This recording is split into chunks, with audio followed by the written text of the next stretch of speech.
3, 2, 1. You ready? You're listening to the Real Pineapple Podcast Network.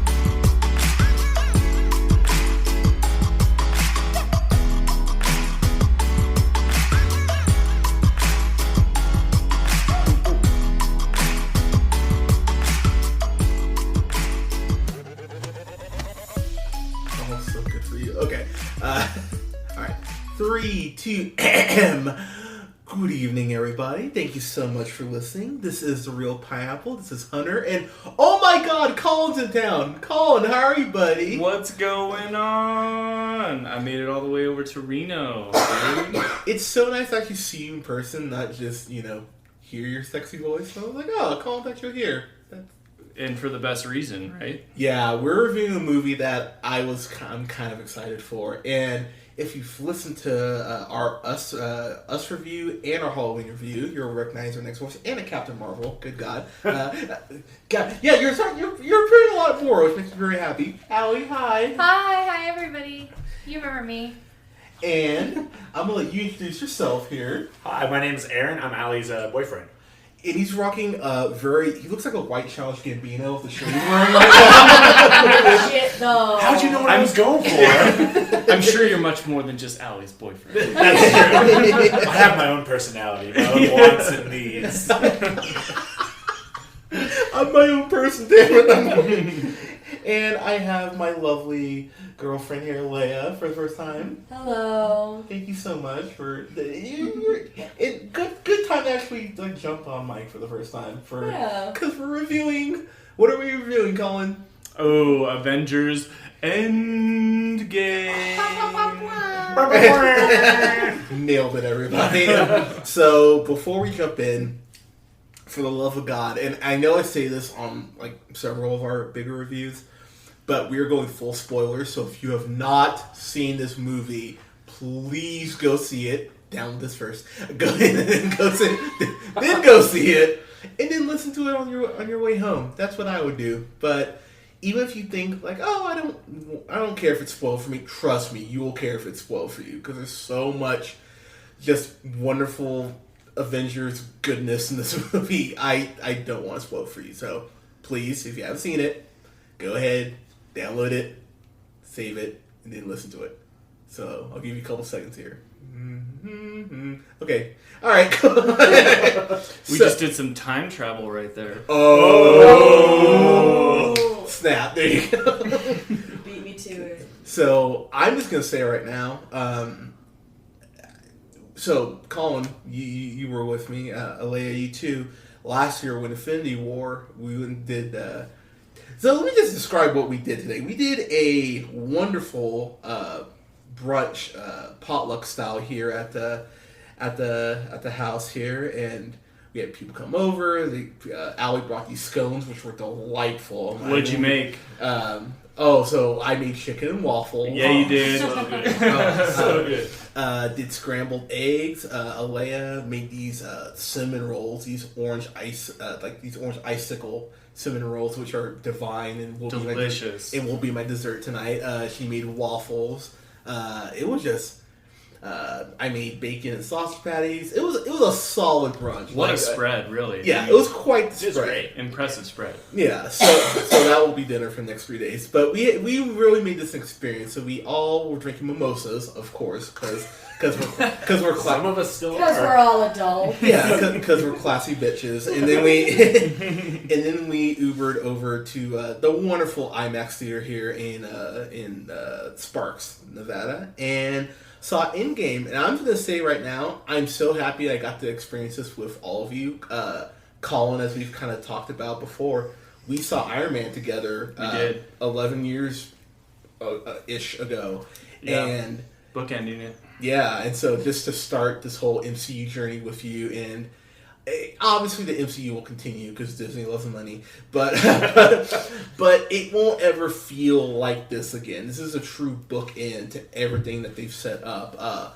11 years, 22 films, and I think I've read, not counting Endgame, because Endgame looks like it's going to break $1 billion worldwide its opening weekend, which is fucking insane. Like, just fathoming that. But they've made 22 films, and they've made a total of $18 billion, I think is what I read, which is just insane. So, you think that Disney bought Marvel for, what, $3 billion, I think is what it was? So what an investment. Yeah, so Disney's very happy with what they've invested, and this is really the culmination. This is Disney's victory lap, honestly. This is Disney feeling itself, being like, hey, we can pretty much put whatever we want in this movie and people will love it. And I'll be honest with you, yeah, that is totally like... That's kind of what it is, actually. Yeah. Like, it's the equivalent of, like... it's insane just how confident Disney is putting this out. They said they spent, like, the budget was, like, I think $400 million, including, like, advertising costs. Like, they've pumped a lot of money into this. And when you see the movie, you'll understand where the money went, because there's a lot going on in this. And I'm just going to say, I'm still deciding on my grade as we're reviewing here. So I'm kind of curious to get your guys' thoughts. So... if you've seen Infinity War, which if you haven't, good God, why haven't you? Of course, the end, they call it the vanishing, I want to say, in the MCU is the term they use. And pretty much everyone outside the core Avengers, like the original core, turned to dust. Got dusted, son. Yeah. Yeah. Just got dusted. Got straight up dusted. Colin will tell you, I screamed. Like, I genuinely screamed when Black Panther started to dust. You did a lot of things. Yeah, including screaming. Yeah, I definitely screamed at that. And what is one of my saddest death scenes ever, when Spider-Man dusted, I was like, I hate everything. Alea had to actually grab me by the shoulders and pretty much sit me back down. She was like, babe, you can't leave yet. Because that was my breaking point. I'm like, wow, fuck Thanos, fuck this movie, I'm out. Like, I was really just... Like, everyone else who dusted it, like, Star-Lord, good job, dick. And, like, you know, Doctor Strange, you gave up the stone, like, fuck's happening. And then just everyone else was like, oh. I mean, how often do you see a superhero movie where the villain wins? Yeah, I mean, true. And I think what's interesting, and that's a really good point you brought up, is all the MCU movies have kind of established this thing where if you sacrifice and you're the hero, you win. And so when everyone's sacrificing and they lose... horribly, my dad. It's like, oh, but you've been telling me for 11 years that if they sacrifice, it's fine. But no, it goes horribly wrong. And seeing Groot disappear and Rocket's like, no. I'm like, no, not fucking. Yeah, I was very upset. So this movie starts off in a way that'll also make you upset because. Oh. Tragic. Just to set the tone of what you're going to watch. I didn't know the movie started, by the way. Like, yeah, there's no, yeah. It was a cold open. Yeah, I was just like, right? We're in it now. Okay, we're in it. I was like, oh, this isn't another trailer. Yeah, okay. they just jumped in. So you see Clint Barton. It was cool that they showed the ankle monitor too, because they called back to the fact that him and Ant-Man took plea deals in Civil War. I was like, oh, that's a cool, or in the Infinity War. Pardon me. I was like, oh, that's a cool little nod. So. Him with his amazing wife, Linda Cardellini? Cardellini, pardon me. Freaks and Geeks. Green Book. She was just in Green Book. That's right. She's wonderful. Grandma's Boy. I actually fell in love with her watching Grandma's Boy. I'm like, this I girl. totally forgot she was in Grandma's Boy. Yeah, hell yeah. Yeah, she's fucking awesome. But, you know, she's telling the kids, like, hey, soup song is what she says. And he's showing, Clint's showing his daughter, that's Cassidy, I want to say, right? Because she ends up becoming Hawkeye, fun fact, in the comics. So I was like, oh that's damn. a cool... So, you know... Right. And she hits the mark, and it's like, oh, yeah, that's cool. And then he basically, like, turns back, and his family is just gone. I'm like, that was brutal, dude. I was like, oh my god, that's fucking tragic. I thought maybe one of his kids disappears, maybe the wife, but everyone just... Yeah, he really got the shit end of the, like, 50%. Oh my god. It reminded me, like, not quite as dark, but like the scene in Sutter Island when Leo all of a sudden sees his family in the lake. Yeah. And it's like his whole world just changes. Like, it was a similar, like, that's way darker. But, like, your wife drowns your kids, that's worse. Yeah. But, like, the fact that, like, the tone of that scene was, like, eerie. Like, he's like, dude, like, my family's just disappeared. What the hell? Yeah. That's crazy. It just, like, I will say the dusting effect in general just creeps me out. So, it's funny, I posted this on my Facebook, like, a couple months ago. I was like, isn't it funny that the craziest, like, representation of, if you follow the Bible, the rapture, was done in a Marvel movie? Because I think about just people poofing. That is a scary fucking concept, one. There was maybe a month or so ago, we had a power outage and everything was just dark. And I remember sitting there thinking, wow, this is what happened. And, like, if the snap was a thing, this would be fucking mortifying. like fucking terrifying. At least they, like, personified it. Because I read the Infinity Gauntlet, like, comic series. Like, they based Infinity War on.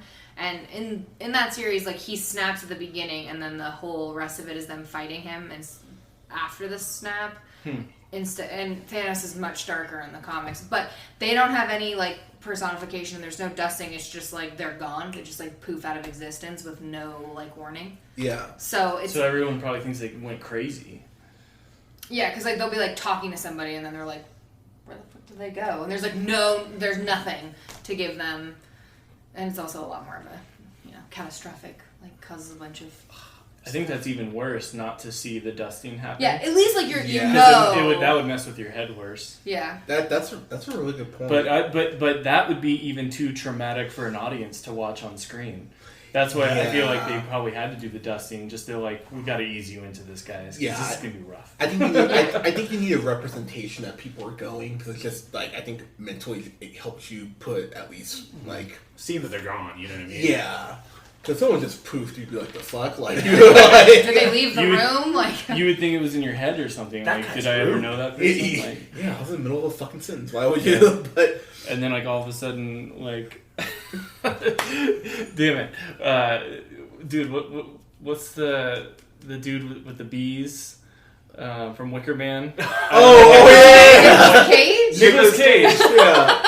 I'm in that moment where I can't remember Nicolas Cage. But dude, Left Behind. Do you remember Left Behind, where he just has to land the plane? Dude, that's like happening right after Thanos hits. Yeah, and I will say this is a way better Left Behind movie than Left Behind. that's the crazy thing about the Infinity Gauntlet, like, comics, is they actually talk about that, about the people who disappeared who were doing really important things. Yeah, so you and don't they get caused, any of like, that. all of this, like, massive destruction because, Right.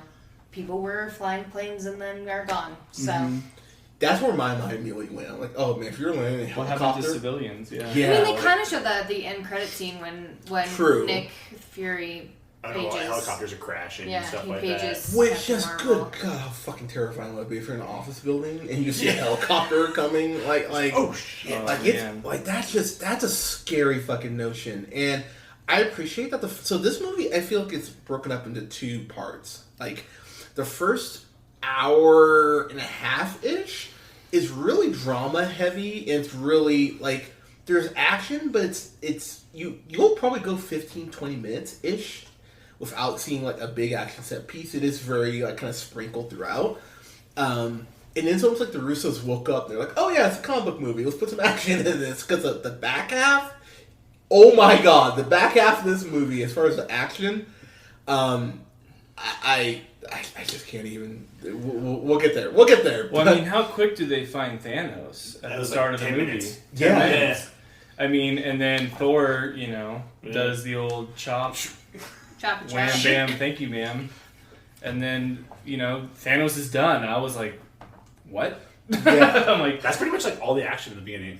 Like, Yeah. in the first hour and a half. and then really. it becomes like the mundane life of dealing with life after Thanos. Which I appreciate they showed that, because you see like Cap as a support group, and you can just tell Cap is like, motherfucker, I wanted to get we should have won, And there's a scene.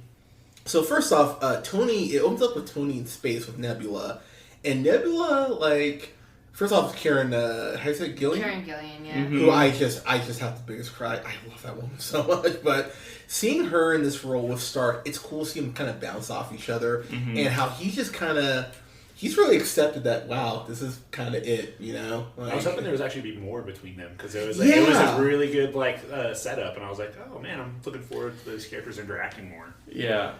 I feel like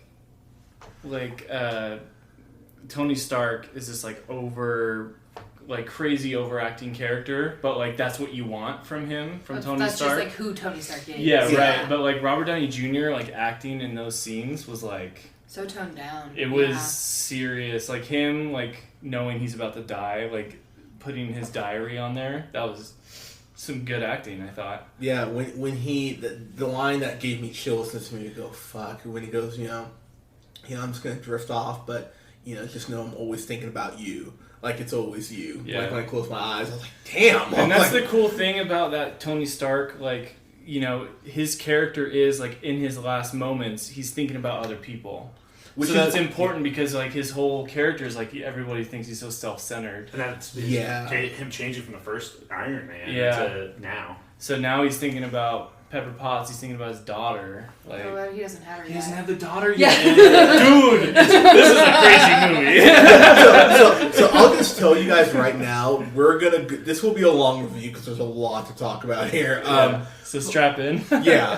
So.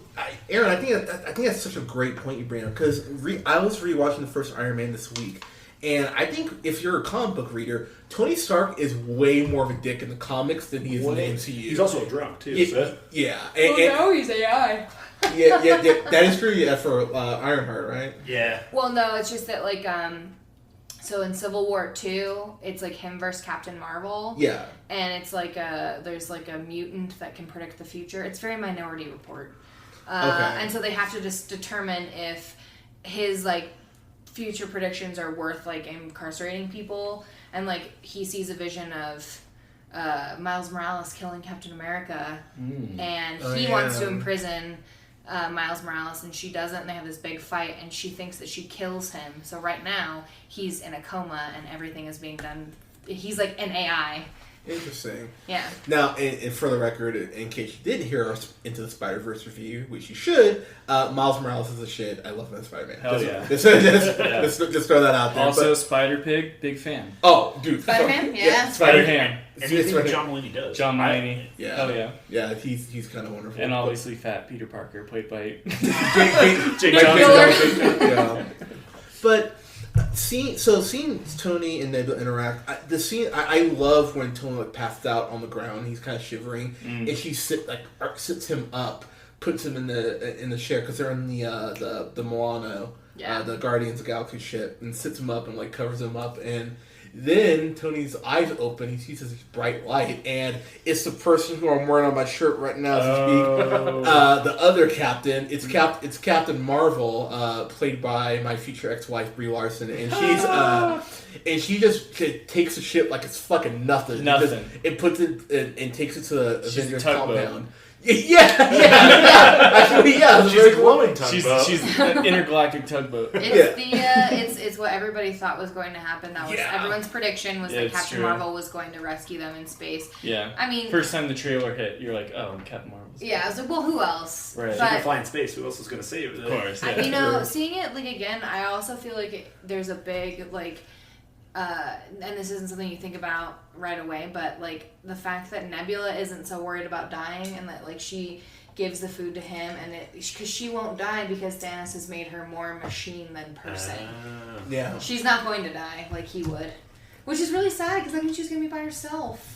That's a really good. That's a sad. She's like an android. Yeah, exactly. She's an android. You can't understand how she thinks. She's just like but more robot than she used human. to be a person or some kind of alien. I think a Kree That's based on trip her coloring. being an android is you forget your humanity. Like you just become more and more. I shouldn't say robot because robot's like a slave. Like I should say like a cyborg. Oh, there you go. There it is. And also showed her character development too by her picking up Tony. Yeah, because she would not have done that in Volume 1. No, in Guardians 1, no. She was hugely important into this plot. Yeah. And I'm happy she was because for the amount of makeup she had to have on, I was like, oh my god, like she plays a great character, especially when she's talking to herself. I was like, seamless, really. I mean, it's a trick that's been done in cinema over and over again, but they did it very well. So I don't know if they did CG on it, but when Tony shows back up to Earth after getting out of the plane, they had to have. He looks sickly, and I was just like, oh my god, like they did a really good job showing him being very malnourished. Yeah, he was very skinny. I agree with that.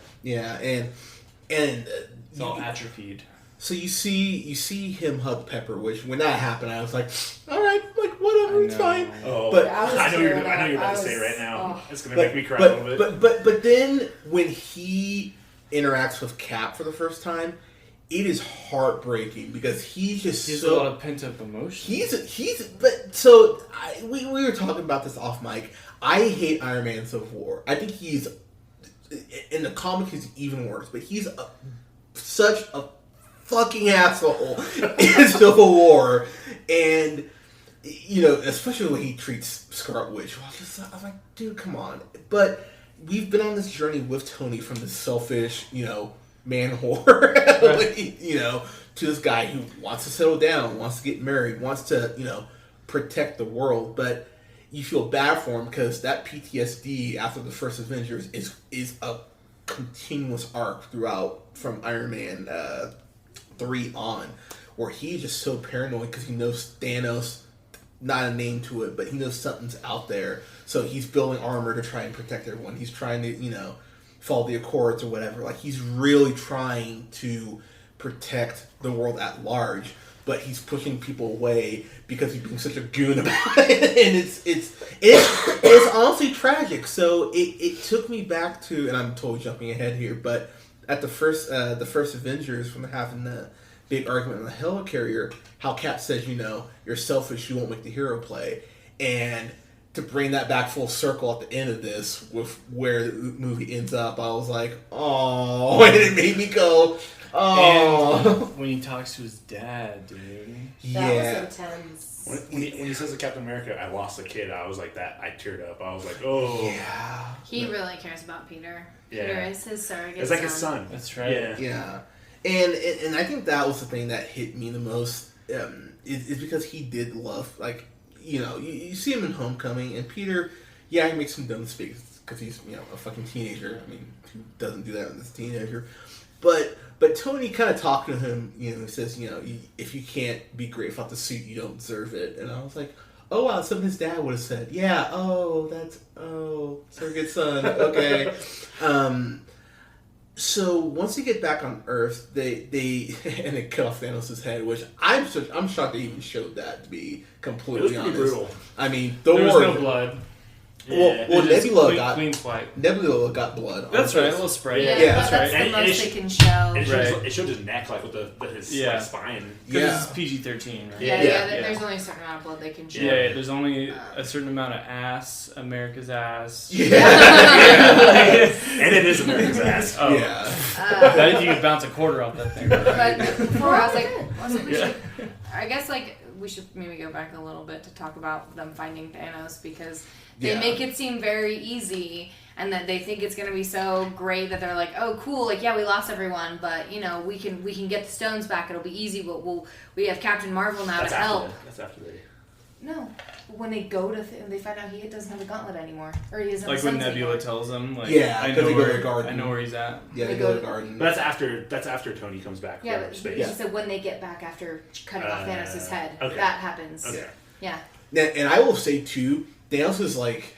It'd be like someone breaking your house when you're a stone, so me, stone watching TV. Because Thanos is just chilling. He's like, I got my crops here. Oh, shit, Avengers! And they just break through his little farmhouse. I was like, God damn! But he also kind of felt like he was expecting it eventually. He was He's also like, a lot weaker. This day has finally come. He's just Yeah. like, you're not going to accomplish anything. Kind of like middle finger up. Yeah, Troll. he had already used the stones to destroy the stones. Yeah. So basically, Thor killed him out of spite. Yeah. Which honestly, I totally get that, because Yeah. he was talking shit still. But it was not satisfying, clearly. No. Yeah. In the way that we find out Thor lives his life afterwards. Thor is dealing with a lot of harbored guilt. And you notice that no one doesn't say he is not a failure, because everybody in that movie, when they're like, yeah, like, he's really upset because he feels like he failed. He totally did, though. And I'm like, poor Thor. Yeah, like... Someone be nice to Thor. So, Yeah. so I would just say only a couple people get clean shots on Thanos, so that'd be Thor. Iron Man gets the one. Star-Lord. Star-Lord. And Cap. And Spider-Man. But I love the Cap shot that he gets in, because he not only, uppercuts him, but the fact that he's able to will off Thanos even trying to close his fist as long as he does. I'm just like, yep, that's the strength of fucking America right there. I'm like, damn it, I love Chris Evans. But then it cuts to them just trying to adopt to normal life. It's a time jump of 5 years. Yeah. 5 right? years. Right? And I will say, seeing Cap... It goes right into a support group. Yeah. Like like you would find in like a local church or something. Yeah, like seeing Cap at the support group, you see him going like, oh, fuck. But I think what really hit home for me was Ant-Man getting out of the quantum realm in the admittedly hilarious way that I think some people would just go like, oh, come on. But he had to get out of the quantum realm somehow. Like, if you can buy a cat playing a song on the keyboard, you can buy a rat hitting the switch that gets him out of the quantum realm. Like, come on, people. But fair enough. Yeah, because I know people will be like, well, come on, guys. But when he gets out of the quantum realm, first off, Kim Jeong being the security guard, I thought was really It doesn't funny. even say anything, and Doesn't it's still say- so I was hoping he was great. going to say something and do like have a funny know. scene. And I was Yeah. like, It's oh. just, it's very obvious that the Russo brothers did Community, because there's always at least one Community alum that's And in, Donna was That's in it, cool. too. yeah, it's in Yeah. all the It in is all the really movies. But when Scott gets out of the quantum realm, I just Paul Rudd, man. I mean, he's funny because he's Ant-Man and he's kind of comic relief. He got some serious moments in this movie, and when he first gets out of the quantum realm, obviously he's like, oh shit, okay.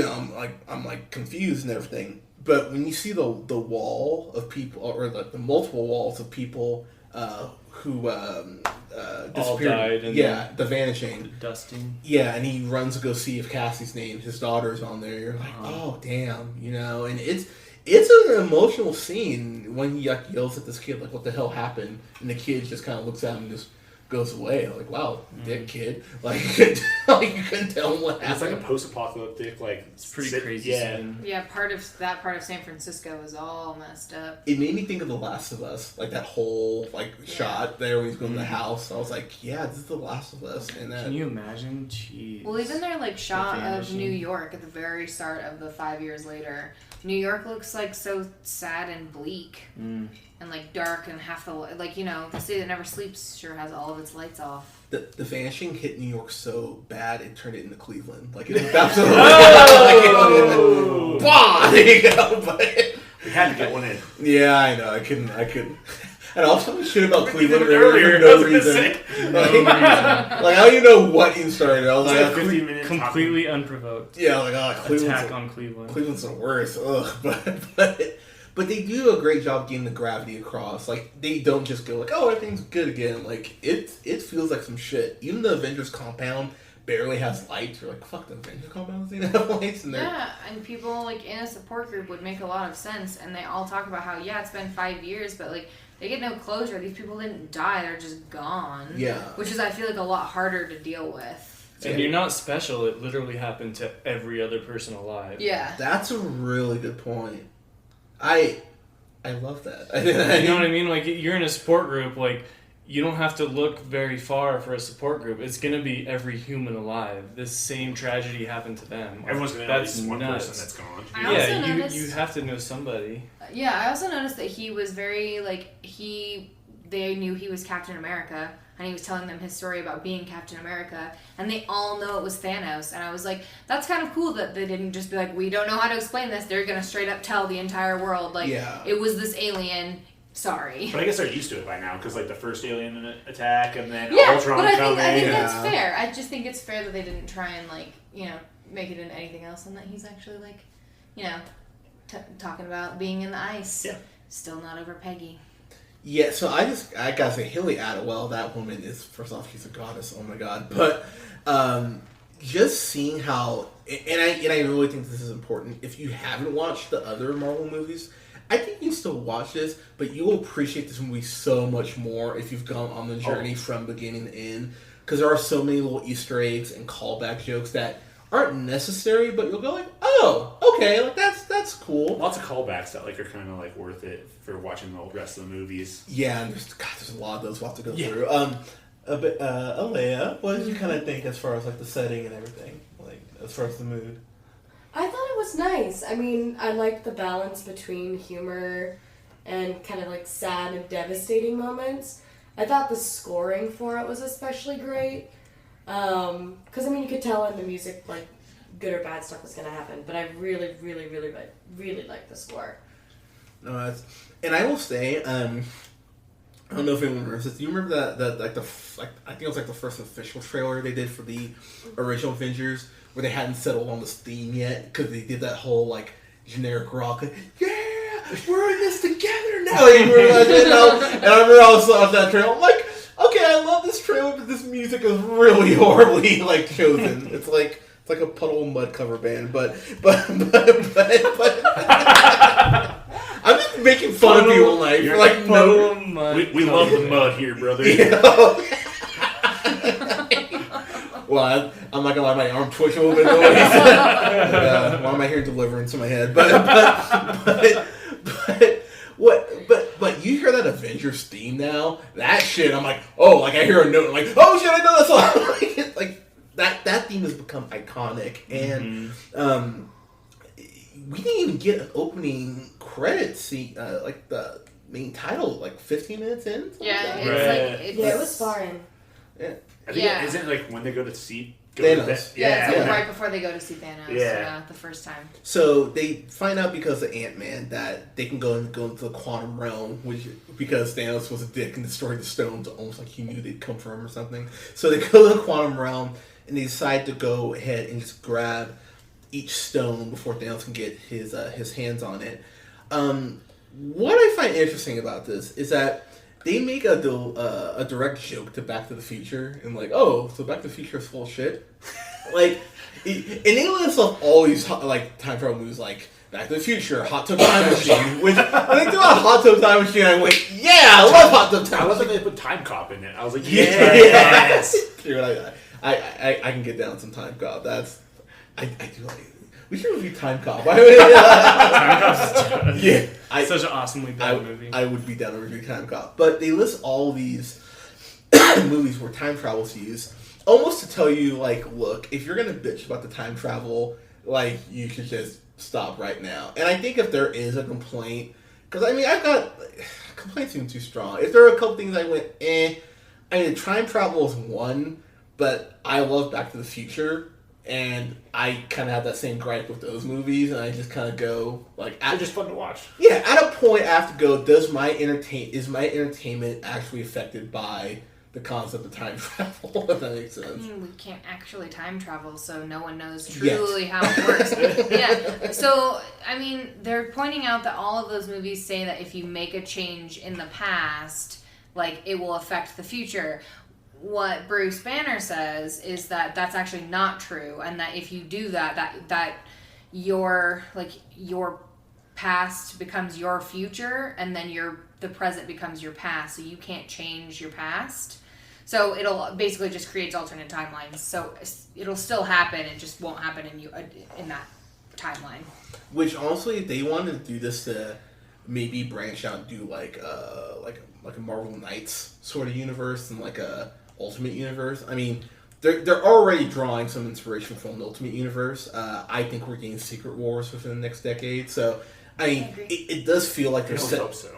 Yeah, it feels like they're kind of setting those pieces up now. As far as stuff I loved, because the plot really is time travel and Thanos being a real big dick when he finds out what they're doing. And I will say, he time travels as well. Yeah, so I will say they use. I thought they explained time travel pretty well. You find out, though, when they're on the planet from Guardians of the Galaxy. Morag. Thank you. Yeah. They capture Nebula, and because there are two consciousnesses linked to Nebula, because there's past Nebula and then quantum realm traveling Nebula, they're able to access her memories and find out. Thanos is able to find out that he won. And I gotta admit, I thought that was a really fucking clever way to, like, inform Thanos as to what was happening. I was like, oh, get him involved in the story, because he wasn't until then. Halfway through. Like, I was like, oh, that was actually really well done. Thanos, by the way, in this, he has like a giant kitchen knife. Basically, he has his weapon. Double-sided. Yeah. First off, that weapon's fucking terrifying. One. It's like as big as he is. Yeah, I was like, oh my god. Like it's just a giant table, but it's a sword. Yeah. Overcompensating. It's I huge. see. Yeah, right. Like, looking like purple muscular grimace, But I will say about Josh Brolin, my personal thoughts about him, abusing his ex-wife aside, I thought he was really menacing in this. Like, it does take a little bit to get to Thanos because he's headless until about halfway through. But when you get Thanos and he starts carrying out his plan of, they're trying to stop me again, fuck, like. You can almost feel him just being annoyed with it because he's like, I thought I had you fuckers beat. Fuck, like now I have to try again. Goddamn, like it's really cool to kind of see that, and it gets more personal for him. You can tell as the movie goes on, he's just getting more and more like, fucking just stop already, with it. I will say some of the points where they go back in the MCU. It made me appreciate The Dark World a little more because I hate Thor: The Dark World. It's such a shit movie. But seeing Fat Thor or Thor, we didn't even go over that yet. Yeah. So if there's a complaint, and this is so nitpicky, but it did kind of irk me a little bit.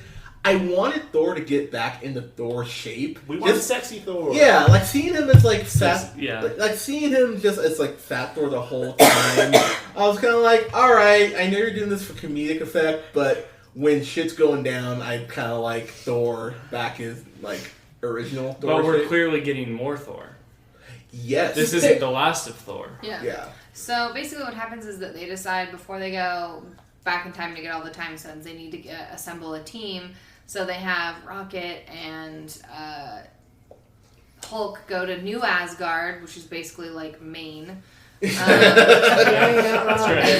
That's accurate. You're not wrong. And to get Thor, and you see that he has really let himself go. He's really harboring all the guilt from missing Thanos in Infinity War, so he's gained about 50 pounds, grew a beard and has dreadlocks, but you do get to see Korg and me from Ragnarok, and I love Korg. Korg is great, and I can just say now, for the first time in my life, I look like Thor. So pretty proud of that. You're a spitting image. Yeah, thanks, man. You're our chocolate version. I will take that. Yeah. But I thought that was a little much. Like in the last, especially the last act, I would have appreciated when he gets Mjolnir back. I was like, can I get like Just Rip get the Thor? normal Thor I back. could have used a little normal Thor. Yeah. It was really funny at first, but then after a while it's just kind of like sad, especially when they have like the end with the 3 original Avengers going to fight Thanos, and like they try to make him look more badass, but it's just like, it's just Fat Thor in a sad suit. Like, okay.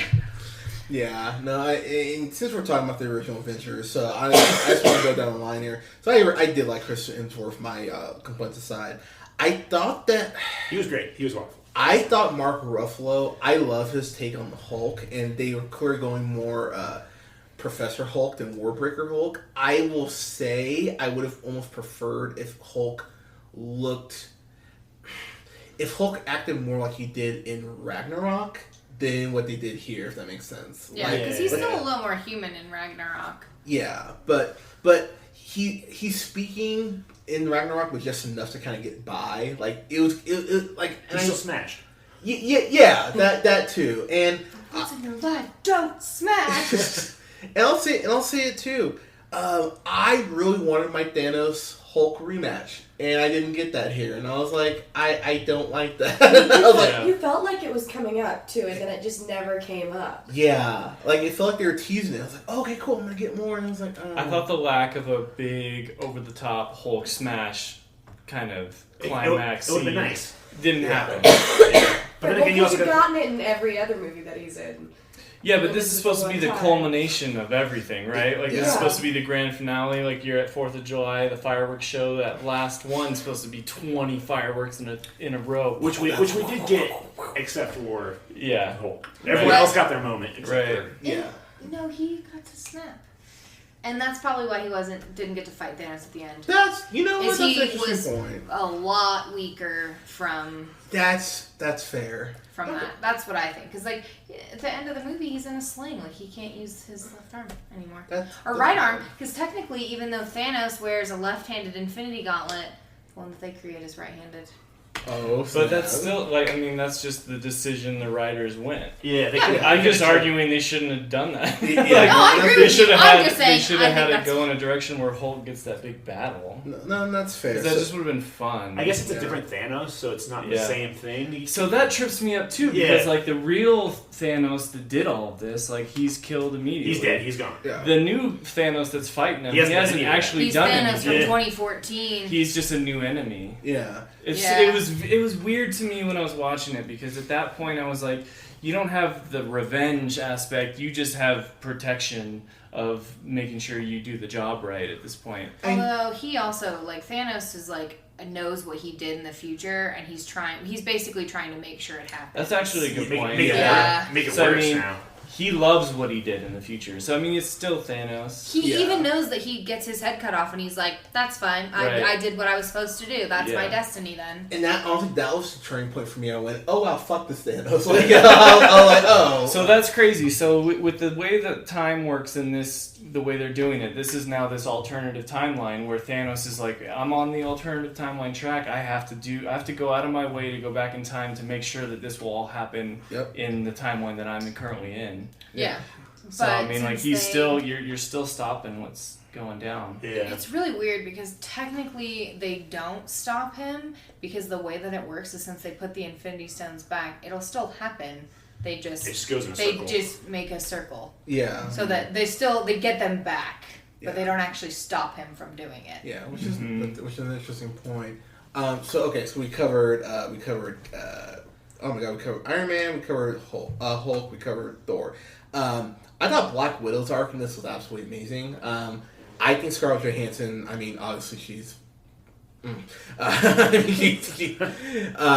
totally lost my train of thought, but I don't think she did. Yeah, right. But I don't think she gets enough credit for really bringing this character to life the way she has. I think her in Avengers is good. The Stockholm Syndrome thing aside, and Age of Ultron, I like her in that too. Because, if you go back and watch Age of Ultron, it's like, oh. And actually my sister pointed out to me, and I was like, that's not. And I was like, oh, shit, yeah, that is Stock. Oh, that's sad. But Winter Soldier she's just nailing that character. Like, I think that's when she really got to be Black Widow. Is like Winter Soldier. I mean, when we think about it, she was technically the second one introduced, because Mark Ruffalo did not become... he did not become Hulk until Avengers because it was Edward Norton first, so it was Robert Downey Jr. as Iron Man, and then she's an Iron Man too. So she was the second one introduced. That's a really good point. And we all knew someone was dying in this, and I think some people, and I personally think it's a nitpick, because I know some people are like, oh, I expect more deaths and everything. We'll get to who dies, but Black Widow, her sacrifice she makes for the Soul Stone, that's some heartbreaking shit for me. And considering, I was telling people I thought Marvel would do this because they're like, hey, we're doing a Black Widow movie, and I went, that doesn't mean it's post. That's the only one they've confirmed too. So it's like, I was like, it could have been set between Civil War or and they also she hasn't technically said that she's doing it. True. So there's always the chance that they're going to get somebody else. Yeah, which they could totally do. And you know what's the coolest way about how she went though?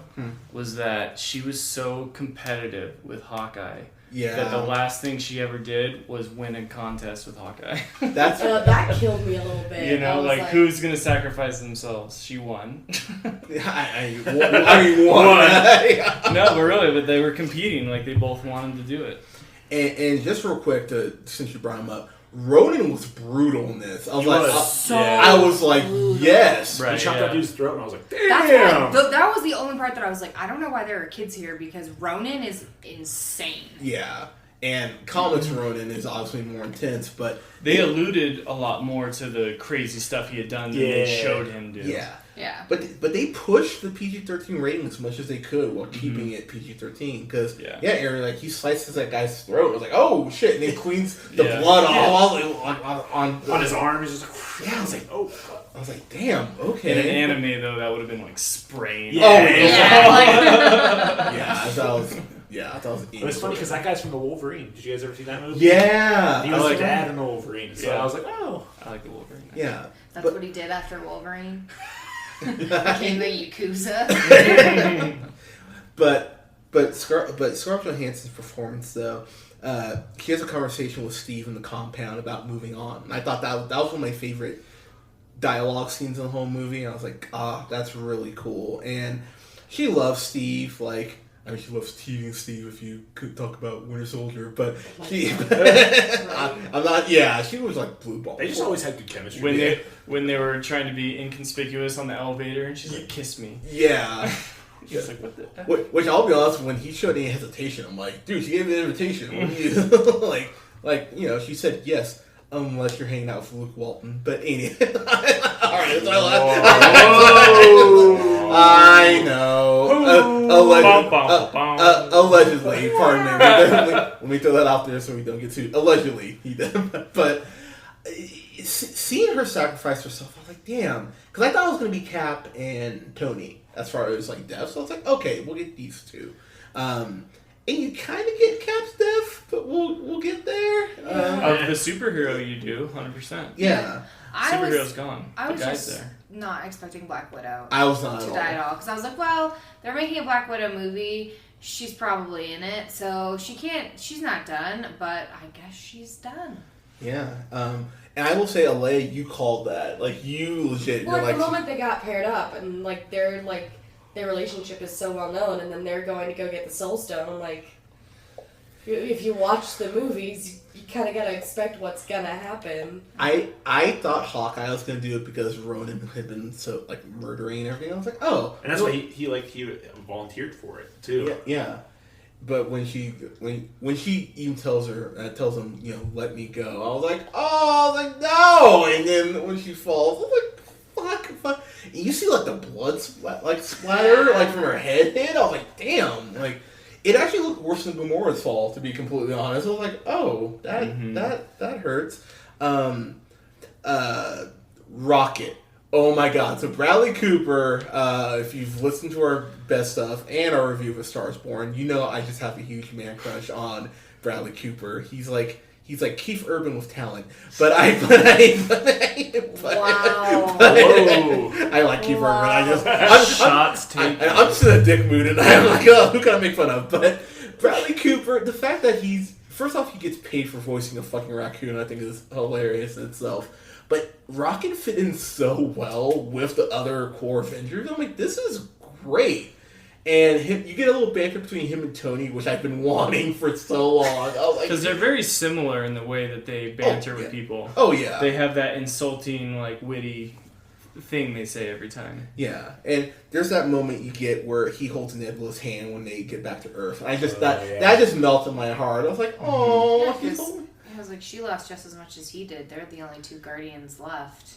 Yeah, but there's this point where Rocket looks like Pikachu in like a Smash game because he's got these goggles. I was like, that's fucking awesome. I love it. Like it's such a little thing, but I was like, this is wonderful. But Rocket not only fits in so well, but this last battle scene especially, you really get to see him show out. But the dialogue they wrote for Rocket, as far as just kind of like bouncing off everyone, kind of getting where they're coming from, he gets kind of paired up with War Machine, and I love that pairing because Don Cheadle, I think they have, especially in Iron Man 2, I just thought they underutilized the shit out of War Machine. It bothered me. They gave him a lot in this, though. Yeah, Don Cheadle is he's a Oscar-nominated actor, and I think people forget that shit. Hotel Rwanda is wonderful, by the way. He should have beaten Jamie Foxx. Sorry. Anyways, but he's great in this, and he gets probably the most dialogue he's gotten in any of the movies. Any of them, I think. Yeah, even more than Iron Man 3, and he had a decent amount in that. But he gets to work with Nebula, so you get to see their relationship kind of grow. Now we're down to the final two I want to talk about. Oh, Captain, my Captain, Chris Evans, man. I've been saying that he's the MVP of the MCU. I think if you fuck up Winter Soldier and Civil War especially, the MCU isn't flowing as well as it was heading into this. But for me, has had the best arc out of any of the core Avengers. He is just someone who just wants to do the right thing. I mean, it's really simple with his character in that aspect. Winter Soldier, I cried for Cap, because just to have something that you dedicate yourself so strongly to and have that institution just turn on you the way that S.H.I.E.L.D. did. Hey, we're going to bring you back so we can kill you. Like, basically, basically that's what they did. It's heartbreaking when he kind of goes, fuck, this is Hydra. God damn it. Like, I went through all this shit. And then Civil War, him trying to stand up for his best friend, who you find out is being framed, in Bucky. And then he loses Bucky again. You're like, fuck, this guy just can't. And he lost Falcon, too. Yeah, and he lost Falcon, and he's not in his own time, so he lost out on the love of his life. Like, Cap has been, like... But he has to do what's right, always. Yeah, and that's... He can't wallow in sadness. And that's just one of the many reasons I love that character so much. And seeing him... There's a shot in this movie, it might be my favorite shot in the MCU, where Thanos and his army are coming to the Avengers compound, and like the compound's been blown to shit. Thanos, by the way, blows up the Avengers compound so bad it looked like a special move on Smash. I was like, holy mother of God! No, he damn near nuked the building. I was like, oh my god! Yeah. Like it is. Hulk and Rocket. That whole scene is pretty intense with Ant-Man and everything. And it kind of comes from nowhere. Like, the ship's coming. It was all silent, and then all of a sudden it was you see like the birds, and you're like... We saw it in the, what was it, like the... DFX. Yeah, the Dolby, like, audio. Those speakers were booming. Yeah. Like, when all that happened, all of a sudden it was like... the whole room was shaking, It felt like earthquakes were happening. Yeah, It but... was crazy. There's this shot of Cap with his shield, and he looks out to where Thanos and his army are coming in, and you see like the shadows and everything. It's maybe my favorite shot in MCU, because Cap is like, you know what? Wow, there's like 1,000 enemies. Fuck it, I got this. I'm like, and that was before everybody showed up. Yeah, he was ready to go. Yeah, so I know we're jumping around, but there's so much to get to. So I'm just gonna say, the first like hour and a half, it's a lot of building. Like there's a lot of like drama to it. And it's not as fast as I think some people might want it to be, but the last 45 minutes especially, it is 8-year-old Hunter's like dream come true. I couldn't wrap my head. Better than the airport scene? Yeah. Boom. Oh, by far. Boom. Here first. So I'll be honest with you, man, and I'm happy you guys are here. I'm still having a hard time wrapping my brain around what I saw, because there's so much just goodness. It's like an O'Neill Thanksgiving when someone's like, Hunter, do you want another slice of pie? Oh, I couldn't possibly. It's blueberry, okay. like you twist. Oh, but I only like pumpkin. Like, well, we have pumpkin and apple pie. I was like, oh, I can have both. What? Like you got Doctor Strange and T'Challa. So when Doctor Strange shows back up, I was like, yes, okay. But then you see all these portal, Strange using his magic to open up all these portals, so everyone starts dropping this. You see, because at that point we've already flicked our fingers, right? We've already gotten everybody back. Yeah. So it only makes sense. All of a sudden the teleports happen. So you see Wong show up. You see Doctor Strange drop in. Mm-hmm. You see the Guardians show up.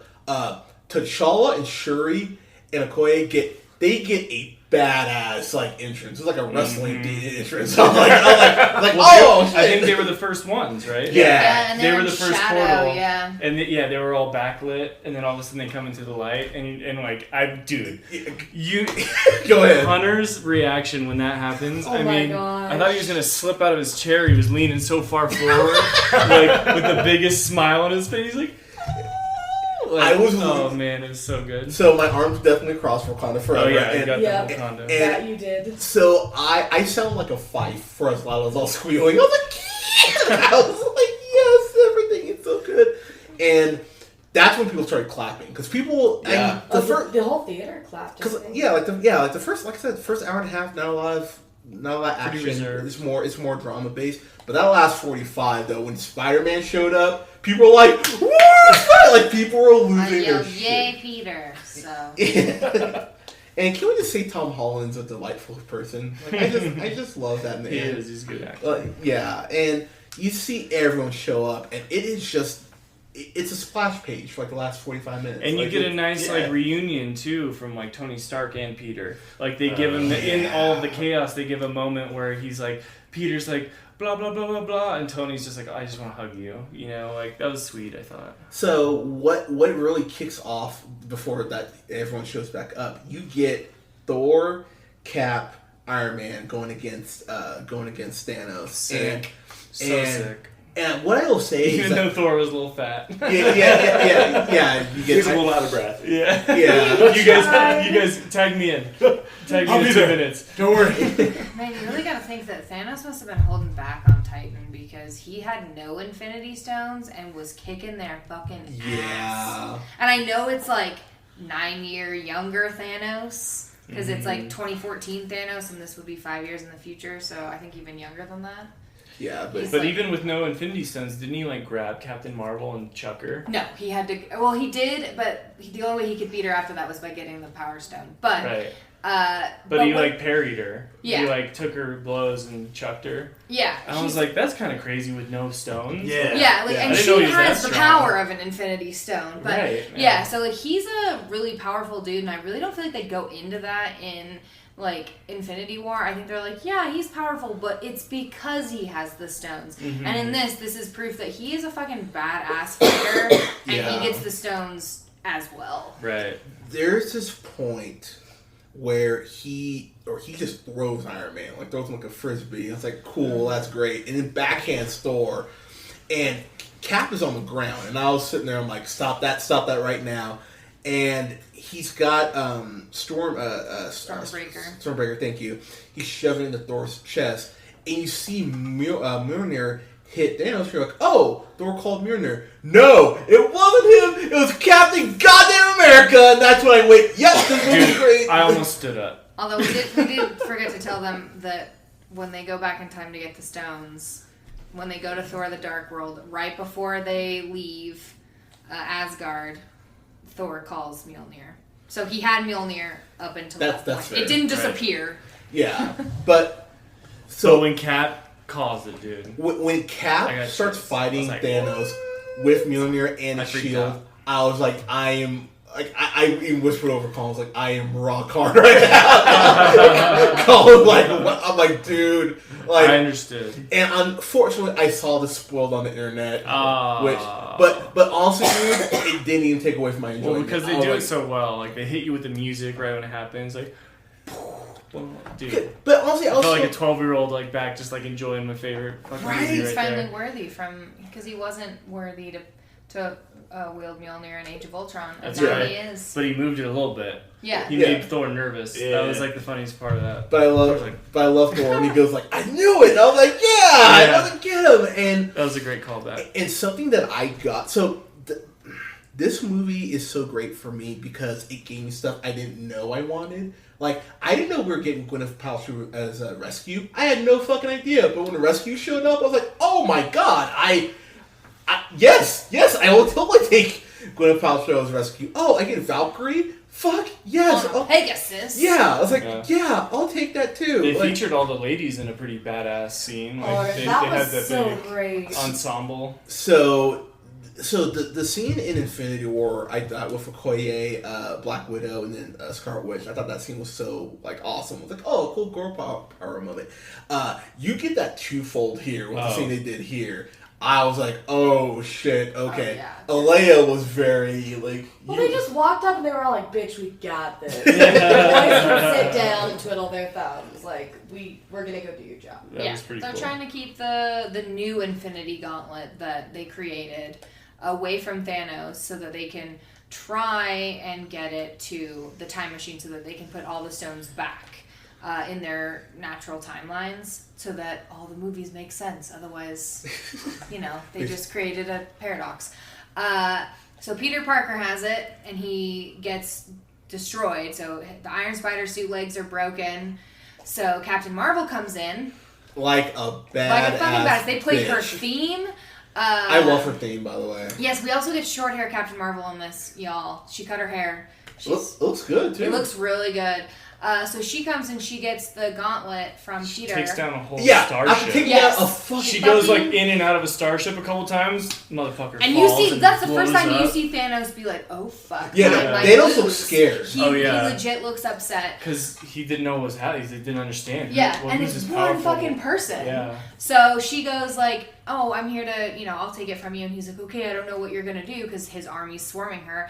And she's like, "I think we'll be okay." And every strong female Avenger shows up to fight her. Well, not Avenger because they're not Avengers, but we get Wasp, we get Valkyrie, we get Okoye, we get all the MCU ladies. Yeah, it was great. You It get was Scarlet Witch. Scarlet Witch. We get everyone, every female Shuri. They had everyone. It was great. It was so empowering. Not Black Shuri Widow. looked like a badass. Yeah, Shuri was ready to destroy a She bitch. was she was pissed.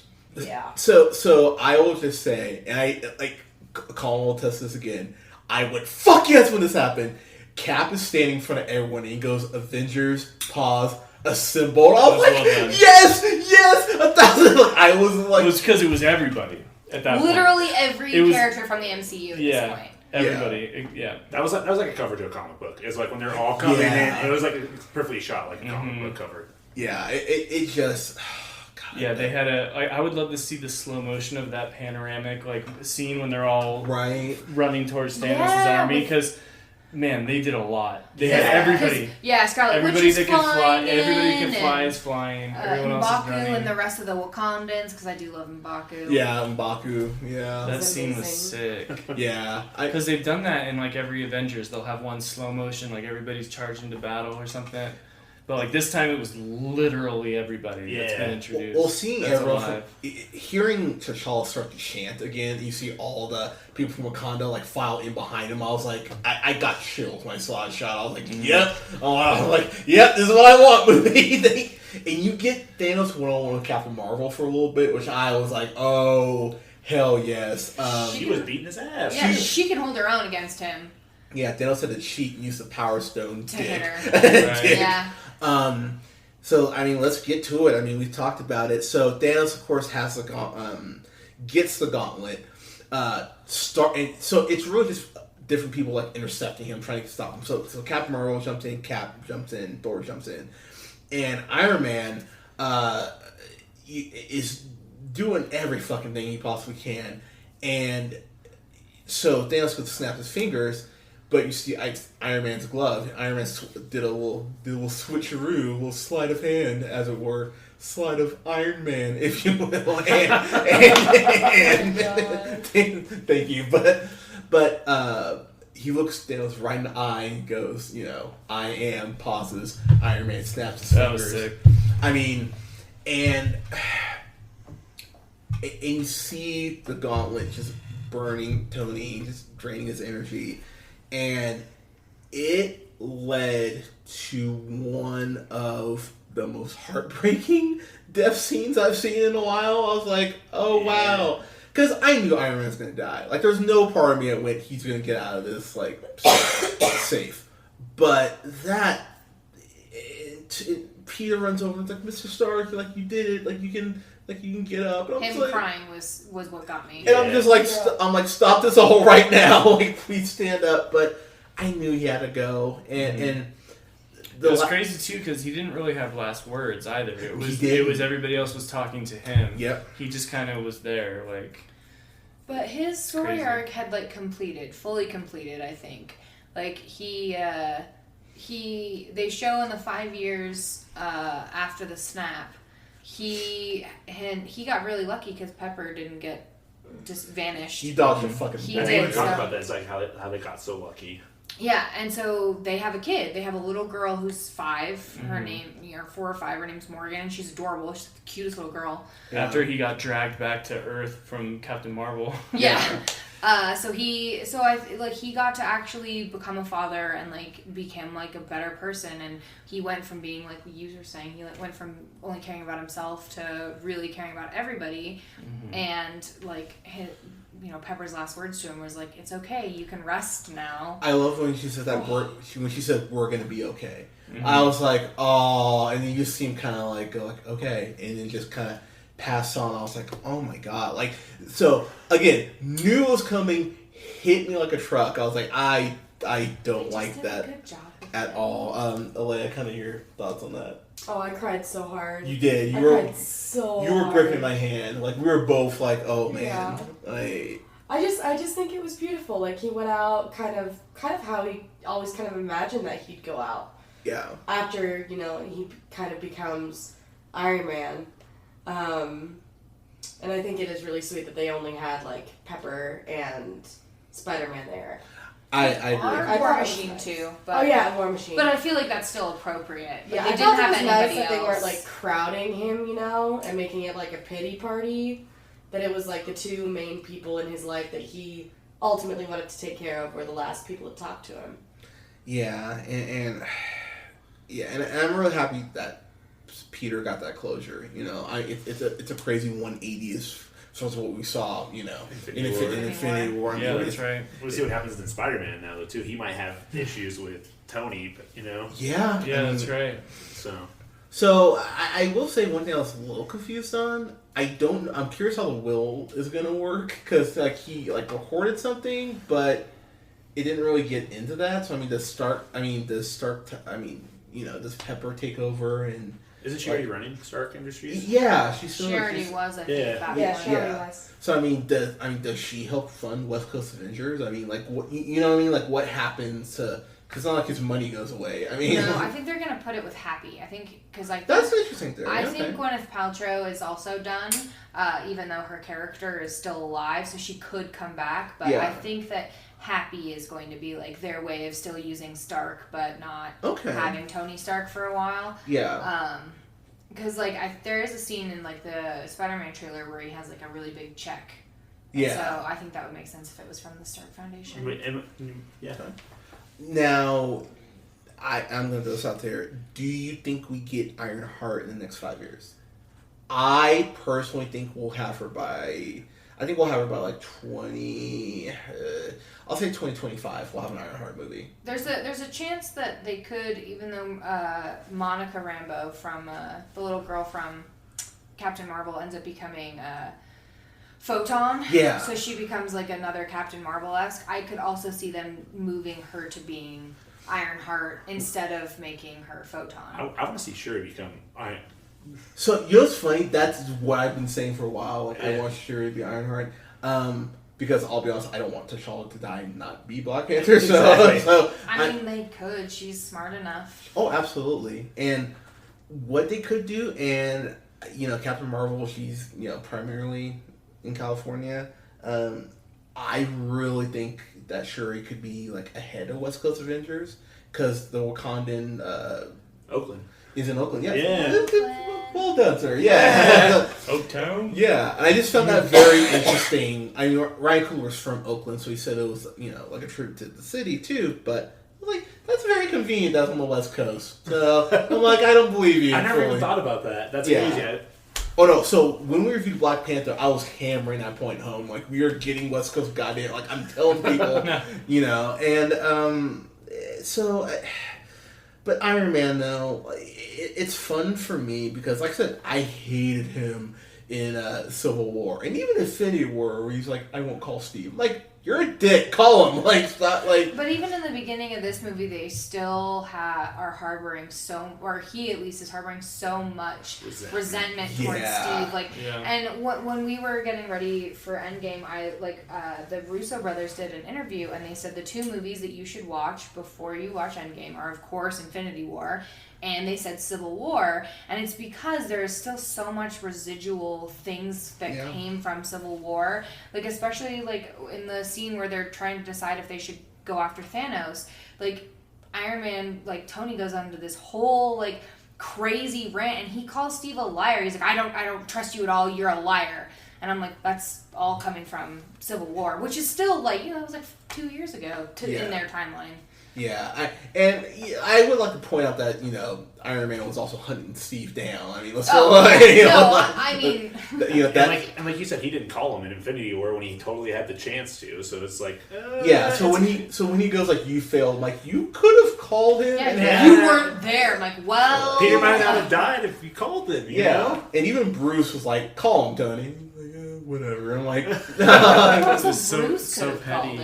Yeah. So I mean, it's really interesting to see how that turned out too. And okay, speaking of interesting, so Captain America at the end of this movie, so he takes the stones back and Mjolnir, in time, so that there's no time paradoxes. Right. Yeah, but then when he comes back, he's old Cap. He's like, I've lived out my life, Cap. He's Joe Biden. Well, because he less grabby, but he looks like Joe Biden though. That's like all I could think of. I thought they did a good job with the. They did with the makeup. I thought he looked like old Chris Evans. Oh, he looks like Chris Evans, but he also looks like Joe Biden. I mean, it's like Joe Biden and he's got that $1 million Clint smile. Eastwood. Yeah. Like had an old man baby. That's wait. Who did? If like. Who did you say? Joe Biden. If like Joe Biden and like Clint Eastwood. I could definitely see that. That'd be grandpa. I could see that. Because that is who I thought it was. That's one of the only things I didn't like about the movie. Really? I think they could have ended on Tony's funeral and been good. I agree. You know what I mean? Okay. And like him going back as him kind of giving up being Captain America, which is like him giving up on like he's just going to let all the stuff happen with Hydra and stuff like that. He's like, whatever. Okay. So I guess I don't think he can change that. That was the whole point, was that it would happen regardless. That's what I'm thinking. And honestly, and I think too, as much sacrificing as Cap has done, and honestly, I think he sacrificed the most. Because like I know people say, Thor has it the worst, but honestly, like those two have it the worst. I think they're tied. That's fair. Because Captain America didn't have any family, and Thor lost his entire family. That's fair. But I mean, Cap. Also got forced into a timeline he didn't know. Yeah, and Cap also lost his best friend who didn't try to kill him, then lost him again. So I agree. I think they're tied for losing the most. That's fair. But so I even whispered to Colin, I was like, if they do what I think they're about to do, I'm gonna lose my shit. So he comes back, and Bucky and Falcon, Sam Wilson, are kind of like maybe like 100 feet-ish away from him, and so he calls, like Sam walks over. And Cap's sitting on the bench, and he goes, like, basically, did you live your life? He's like, yeah.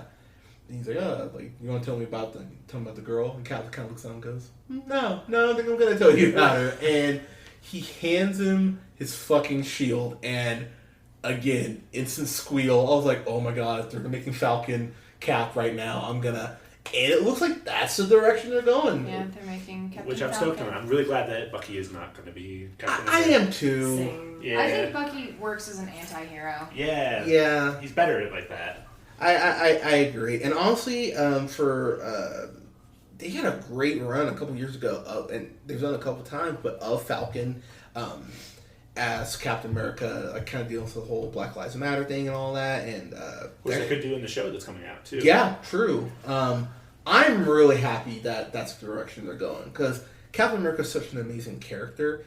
I think Anthony Mackie really does not get enough credit for being as good of an actor as he actually is. So if you're going to give him Cap to go and carry forward, I'm totally okay with that. Yeah. And Marvel is clearly going more into diversity, but it's not my Captain America.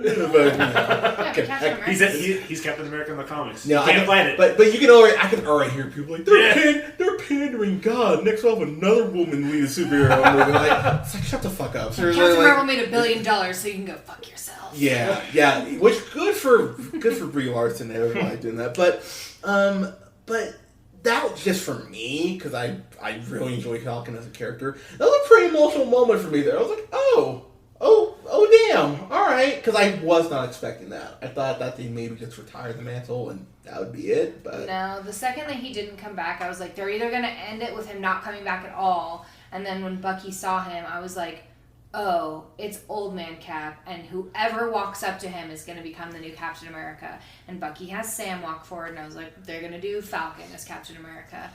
Because both of them have held it, but as we talked about off mic, Bucky was a very terrible Captain America. He was, and I think Sam has been a great Captain America, and they go that route will be a great Captain America. I'm just gonna kind of go around here. Like, as far as like his favorite moments, there's so much shit that happens in this movie. Like, I'm happy we're doing this review now because not like I would forget, but there's so much that happens. Like, I'm gonna need to see this again to really grasp everything that occurs. There are problems with this movie. Like, I mean, I think the time travel stuff is done a little wishy-washy, even for time travel. I know, Aaron, you're not a fan of the ending, and I could get, I can see that argument. I was happy to see Cap and Peggy end up together, because honestly, I was like, dude, as much as this dude's given up, and honestly, I'd go back in time for Haley Atwell, so I'm like, I also don't know that he didn't, that wasn't the plan for it. Like, that wasn't what happened every time. You know, like, this is like a circle, and you were like, he erased her sons. Like, what if he was the father of her sons all the time? They never say who her husband is. I guess that's true, but it's kind of weird. You never know. Like, he could have been the one, and she... You know, I just felt that Captain America should have had... he could have had that badass death like Tony did, you know what I mean? Where he was fighting Thanos and gave everything. That's his character, you but know what I mean? also feel like they gave Chris Evans the opportunity to come back if he wanted to. Which is what the only reason I am happy about the ending is because that means that Chris Evans can come back if he wants to. He's done for now, but he says he still loves Captain America and that there could be a time that he might feel like he could come back, and now they have the opening to be like, we can just go back in time and get him. That's fair. I will say, like I said, there are a couple complaints that we've kind of discussed. I mean, is there anything that just really stuck with you guys as far as you're like, the whole thing with the Ancient One was kind of weird. I was like, why is she on the rooftop on Bleecker Street? That's a fair point. I was like, it's cool that she's in it because I love Tilda Swinton and she's one of my favorite actresses. She's amazing. It was just weird her being there because wouldn't it have been the person that was the Sorcerer Supreme of... Remember the one that got killed before Doctor Strange and... Mordo? Yeah. There was one that got killed. That's true. Wasn't it Mordo? Wasn't Mordo the Sorcerer Supreme? No. He was still in training with... okay. Yeah. But you also... Doesn't the Ancient One, know a bunch of stuff? Yeah, she does. She knew who Stephen Strange was. And she knew who Bruce Banner was. So there's also the thing that she knew she was supposed to be on the rooftop, but she didn't exactly know why. That's true. Because she never said that she was the Sorcerer Supreme of that location. She was just there helping out the Avengers. That's true. She was protecting Bleecker Street. She wasn't... Which was a cool use of CG that actually had the Centaurum in there, and then you see out there she's blocking the debris and all that. I was like, oh, that's clever. Okay. I mean, any complaints for you, Allie? Big ones? Some of mine are mostly around the time travel because as much as we were just talking about the ending with Steve, they show old man Steve, but they don't explain how he aged because the super soldier serum makes it so that he ages incredibly slowly. Kind of like Wolverine. Yeah. And he can't have not taken the super soldier serum because then they show him in the past with Peggy and it's tall, handsome Chris Evans, not weird, tiny, skinny Chris Evans. So I just am like, how are you going to explain how he got old? And I also would like a little more clarification on how Nebula killing herself doesn't kill her. That was the one for me. I was like, wait, because she shoots her, but they share the same consciousness. So I'm like, wait, how? Is it because she's an android? Maybe there's stuff because she's a robot. It doesn't matter. I don't know. Yeah. But basically, there's a lot of stuff with Nebula. And that's how Thanos finds out that they're going back in time to getting the stones. Is past Nebula, her consciousness gets mixed with future Nebula because they're in the same time. And so then there's all the stuff with them, and then she ends up killing her past self, but then she doesn't die. So I don't know. I shrugged, but you didn't see it. Yeah, that's fair. Alea, any complaints? I was just honestly really sad that they didn't use Captain Marvel more. That's fair. Yeah, I said that too. They really made her part of the marketing thing. Made it seem like she was a star. Pushing her so hard, and then it's She's not even in it for like more than 20 minutes. Yeah, she's in the beginning. All the stuff that you've seen in the trailers is all in the first 20 minutes. And then she's at the end with her short hair. And that's it. Yeah, that's... Yeah. One thing I didn't like either, kind of jumping on that, and I get there's so much shit going on, they have to try to divvy up as best they can. I would have liked a little more Okoye. I was kind of like, that kind of, like I was like, all right, I get it, but a little more would have been cool. Colin, sir. My main complaints would probably be the way in which they did the Hulk. I like that dumb Hulk that's out of control, but he's our weapon type of thing. So the way that they did Mark Ruffalo doing the CGI for his face, it was okay. It was definitely cringy at times. Yeah, agreed. When they were doing something, it really kind of took me out. I was just like, why are they doing this? Kind of a waste of time. So that wasn't great. I thought overall I was a little dissatisfied with the way in which Thanos was like thwarted, at the end, I think the fact that he was so easily killed at the beginning of the movie, and that was the Thanos that had really done everything. He had destroyed the stones. You get them all together. They kill Thanos. It was so easy. It drives Thor insane, and I get that. But then you're dealing with a whole new Thanos, and then you're getting into the timeline, the time travel, problems. You kind of go down this slippery slope of how strong is this plot? So some things can fall apart if you really go down that road.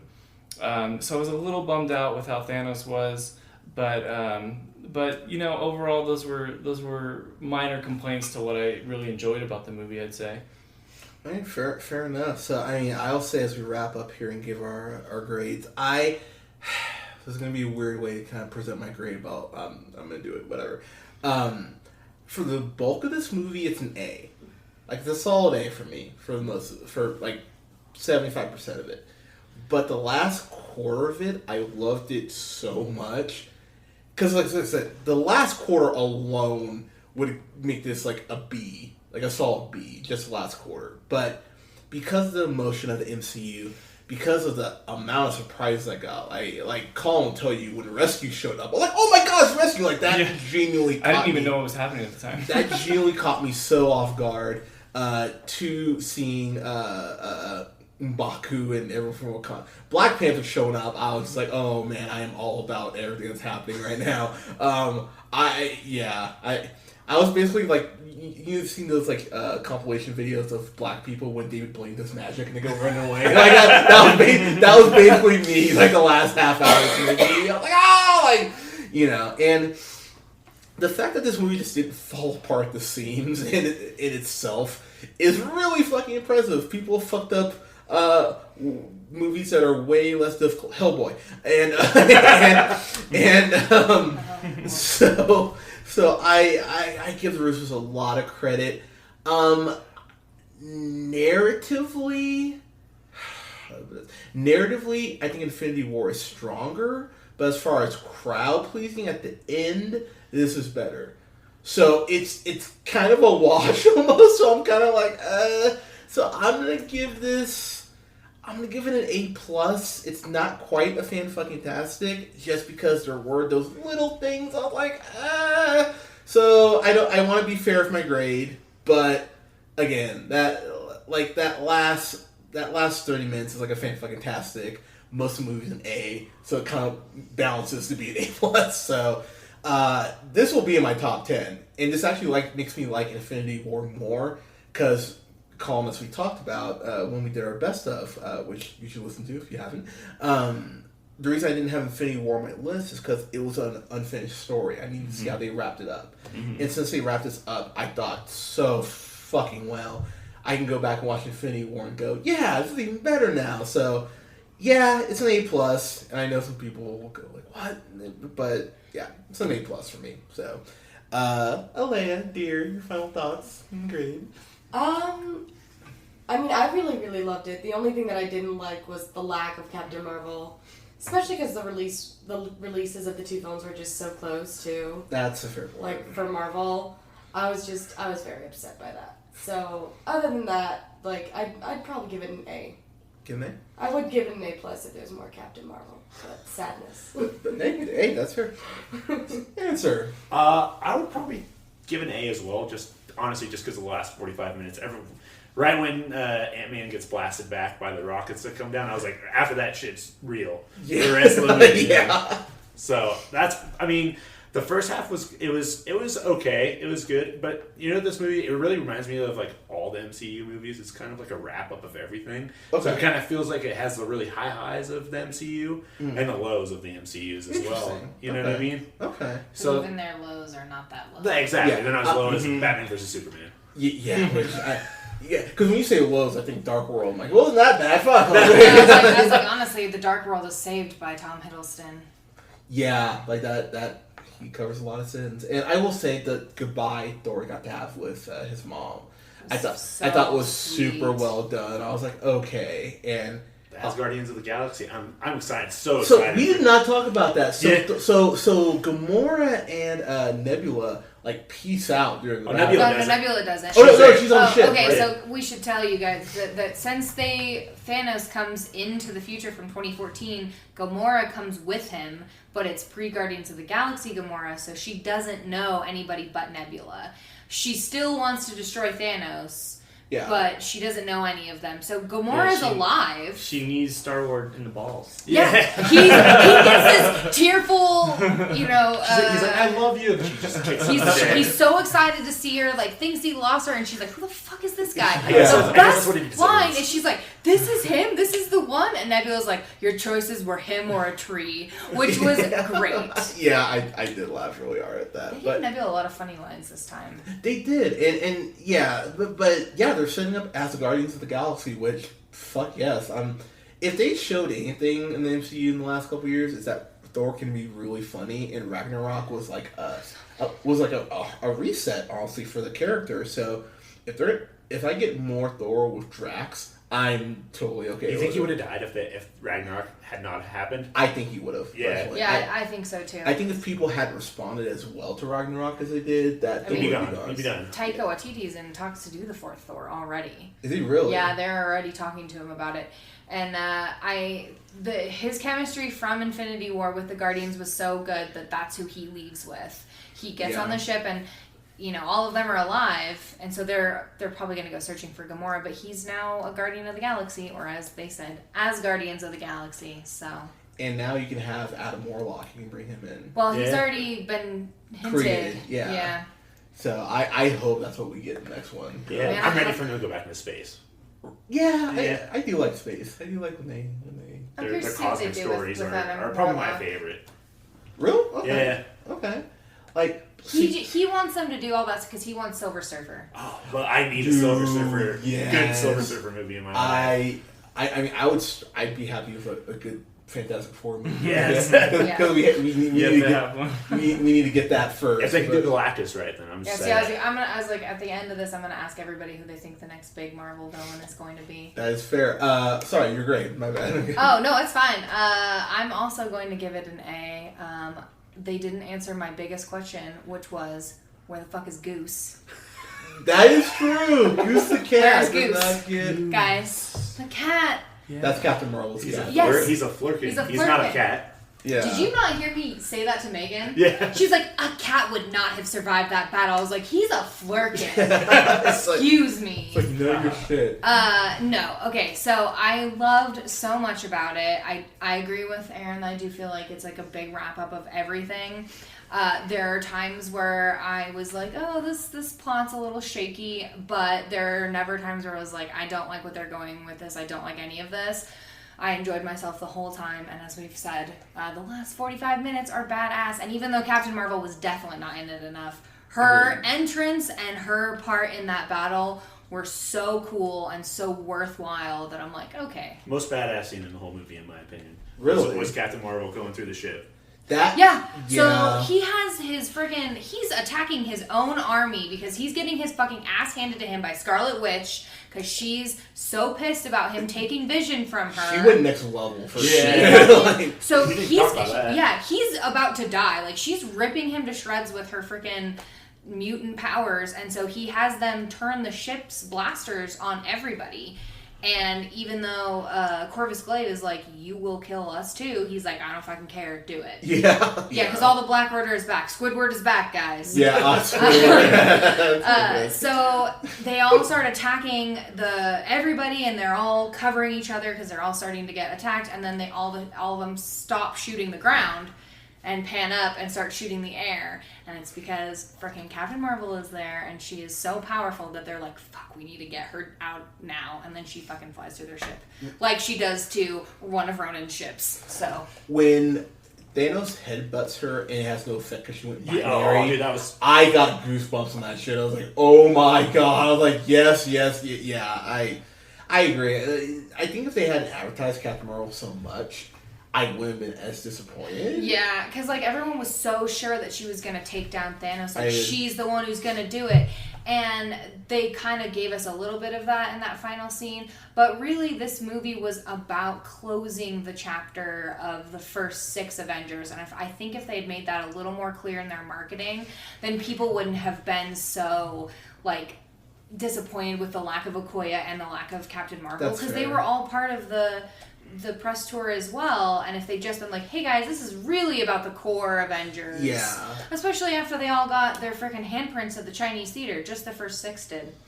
Oh, I didn't know that. Yeah, they all got to do a handprint ceremony. Cool. The original 6. And Chris Hemsworth spelled his name wrong on his. Oh, dude, it's so good. They had a great. practice session, because they do their hands and then they sign in the cement. Yeah. And in the practice session, Chris Evans left off the N, or he didn't give himself enough room, so it's like Chris Evans. And so they got a practice session, and then when they did the real one, Chris Hemsworth left off the T, so you can just like see him like squish it in between. Oh my god, that's amazing. But yeah, the O and the H, it's great. That's funny. I will say I haven't enjoyed myself in a comic book movie like this. I mean, I feel like I say this all the time because they're all so great, most of them. But I was happy leaving the theater. Like, I felt genuine joy. And they have so there is no end credit scene, by the way, just throwing that out there. But the tribute they put together for like the mid credits, I thought was just a masterclass of how you think. You just think about all the people who were involved with this shit. I mean, people forget Favreau's been producing the Avengers, been the producer of the Avengers movies. He did Iron Man 1 and 2, producer on Iron Man 3. A lot of this comes back to Favreau and RDJ. And, if Iron Man isn't the hit it is, even Iron Man 2 was a hit. Not as good as the first one, but, and Iron Man 3 crossed $1 billion. I mean, Robert Downey Jr., so much of what made this special hinge on what his early success was. So, I mean, kudos to everyone who even had anything to do with this. And I'm happy James Gunn is back. Just throwing that out there as well. He was a producer on this too. Did you see that? Yeah. He read some of the lines for the Guardians and stuff like that. So, oh, really? Because he writes all their dialogue. Yeah. Oh, okay. That makes sense. That's so good. Yeah, that's why it's so seamless between those movies and like their dialogue. That makes a lot of sense. He writes all of it for them. But yeah, Colin, your final thoughts and grades there. The last thing I'll add is just watching this movie as the culmination of that like original 6. You definitely get, I think, a good closure to what you've invested in for like a decade. Yeah. So, I was super excited for this movie going in. I didn't know what to expect. I just wanted to go into the theater and have like a good, enjoyable time watching this movie. I think I got that. Yeah. You go through a lot of emotions. Like, you put so much time and energy investing into all these characters, all these actors portraying these, characters you've seen. So, for this portion of these Marvel characters, this part of the story coming to an end, I thought it was cool to incorporate that with all the new characters and actors that are going on to play the new movies that are coming up. And you still get that nice closure. Like, certainly with Iron Man, I think everybody was in agreement that was a nice tribute to the way that he went.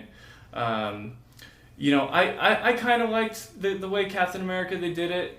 Yeah. It's definitely playing with the timelines. It brings up a lot of questions, but it was nice to see him live that like nice kind of wholesome life that he kind of dreamed of, not being a warrior. But the funeral scene was beautiful. Yeah. Dude. Yeah, it was beautiful. But in any case, like, for the most part, I think I was pretty satisfied watching all of it. You get a lot of fan service. And yeah, closing the chapter, 3 of the Avengers, the core 6, are now gone, essentially. Yeah. 2 are dead, 1's basically gone. So and it's Clint's crazy. probably going to go back to Clint's retirement. done. He's got his family he's back. done. He's So like, yeah, exactly. okay. Yeah. So really, there's only 2. So man, it's been a crazy ride, like watching all these movies, Right. and I don't know. All things considered, I thought it was a pretty damn good time. I think I would give it A+. That's fair. Like I said, I think if you watch this and Infinity War back to back, like, so someone asked me the other day, like is it better than Dark Knight? And I guess the way I would explain it, I mean, they're 2 completely different movies, so I think it's kind of unfair to compare anyway. Yeah. But while the ending for Dark Knight, it drives me nuts. It really does. Just that everyone Gotham's that goddamn dumb to not think the clown did everything. Like it bothers me. Like in the older I've gotten, I'm like, God, that ending. It sticks in my craw. But the Dark Knight is like 95% perfect, basically. Like it's really just the end where I go, This is like maybe 90% perfect, but the ending is just mwah. So it's kind of a wash if you look at it that way. Some like, of the best fan service. I Oh, think, absolutely. ever. The best fan service Like ending. every single any person movie. in the entirety of the MCU coming together for a battle. I mean, that's At least one of your characters is going to have a part. You know what I mean? Yeah. Have something cool. you happen. can't please everybody, but in that scene, you probably pleased everybody a little bit. Yeah, no, it's like the Russos went online and read Marvel fan fiction. They're like, okay, let's just say, I mean, they're is like, definitely everybody happening. likes the women together. Let's do that again, Yeah. but on a larger scale. Well, I know they want to do a all-female movie, yeah. which they should. which I'm totally down Led for. by Wasp and Captain Marvel. Yeah. Because I actually really like Evangeline Lilly. I great. think so. She's Wasp is so- so inferior to Captain Marvel, though. I know, Her but powers are so weak compared to her. except for she's smarter. She can do all the Yeah. quantum physics She can stuff. she can go to the Yeah, she real gets tiny smaller and quantum stuff, yeah. real stuff. Yeah. Yeah. But There you go. so actually, Allie, you brought up you're gonna say like who you think are like the next Oh big. yeah, who we think who the next big villain is. I don't think that they're going to do, and I think the Russo brothers even said this, that they don't have plans to do anything quite so overarching as the Infinity storyline was, because this was basically A decade. 22 movies. Yeah, 22 movies of one storyline. But I personally think that they're heading for Secret Invasion, and even though Talos was a good guy in Captain Marvel, that doesn't mean he's going to stay a good guy, because the Skrulls in Typically. comic lore are typically evil. So are the Kree, so neither of them is really very good. Yeah. But I think that we're gonna see a return of Talos, and they're gonna do Secret Invasion. I think we're gonna get Avengers vs X-Men. I think that'll be the next big thing they go with, and hopefully it's better than the comic, because the comic. But So who leads the Avengers now? Well, it could be Captain Marvel, because she Yeah. leads them in the comics, or they could let Falcon do it. Mm-hmm. I think, and I'll just say too, I'm really excited to see. The thing is, it'll never be like this movie again, and I mean that like we'll get other Avenger movie, we'll get other team ups, but I think that's fair, though. but just this large of a storyline with this many films, to tell And the nothing tale. ever can be the original. This is the original. Yeah. It Which is- started Even if with there's Iron more. Man, yeah. and Yeah. he's now dead. Like you don't ever get that again. Which is why I think that they're not going to try and do anything quite so overarching. It'll be like a 4-movie arc or Yeah. something. Yeah. Which I'm totally okay with, because I will say, and I've been with the MCU since day one, to try and kind of like recap this for someone, I'm like, okay, I need like a half hour. It's like sit down. I have a lot of shit to fill you in on, and that's not even including like Agents of S.H.I.E.L.D. in the Netflix show. It's like, oh my god, there's so much. So I get them if they want to do like a pocket of like a 4-movie arc. I personally would prefer that, to be completely honest, moving forward, because this was a lot. But the extent of this, having like been a part of it and watching it the whole time, like it's gonna make us all just so jaded going forward. Yeah, exactly. Like, Right. nothing It's not ever gonna be Yeah. as good as the first. like A trilogy. Like, Talk about 25 movies Yeah. culminating into one. I remember my first movie. But yeah. I think it'll still be overarching that they'll all be connected, but I think they'll be closer connected with certain movies. You know what I mean? agree with that. There'll be a story that goes around the whole thing, but it won't be so as tight as these ones. Well, they've been saying with Disney Plus coming out in November that the shows that they have, so they've got, they announced a Hawkeye TV show. Yeah. So they announced a Hawkeye TV show. They announced the Falcon Winter Soldier show. That's probably the one I'm stoked on the most. Yeah, they announced Loki, which, by the way, I was actually shocked they did not bring Loki back. Well, kind of. He was in it, but it was. But he takes the Loki. Tesseract and disappears. So he might So be he alive. could come back. Oh, you're right. But technically, they did not bring him back because he was not killed in the snap. Yeah. His Vision also did not come back. Yeah. But they also announced WandaVision, which is Wanda Vision, obviously. So Scarlet Witch and Vision. Well, they said set in like the 50s. Yeah, that's what Elizabeth Olsen said. Which I'm like, how's that gonna work? I mean, I was reading this article that it's like based on a recent Vision storyline that they did, where it's not technically set in the 50s, but him and Wanda broke up, but he's trying to prove that he's human by living like a Norman Rockwell-esque existence. Interesting. So it's like it's the 50s, but it's not set in the 50s. So that might be what they're going for. He's also a killer in that series too, so he's like a crazy serial killer kind of like thing. Wait, what? Really? Yeah. Vision goes a little. He goes a little nuts. Oh shit! Yeah. Okay. All right, Aaron. Who do you think? I mean, I know the answer, but who do you think? It's not what you think. Really? It's not gonna be. I don't think they're gonna do Galactus yet. I want them to do that. I do want Galactus. I'm almost positive because it's even in the comic books it leads to Secret Invasion. I'm pretty sure they're going to do Norman Osborn and the Dark Reign series. Well, I would agree with that because they never say who's Sonny Birch, who was the Walter Goggins character in Ant-Man and Wasp. They never say who his boss is. Sure. And most people, including the writers for that movie, think that his boss is Norman Osborn. And that's not one of the villains that Sony has. Because, you know, Sony has some of the Spider-Man villains that Marvel can't use. Norman Osborn is not one of I just think it's a good way for Spider-Man to take the reins of being the leader of maybe not the leader, but one of the top. He's people. fan favorite. For Yeah, sure. exactly. Oh, yeah. People love him.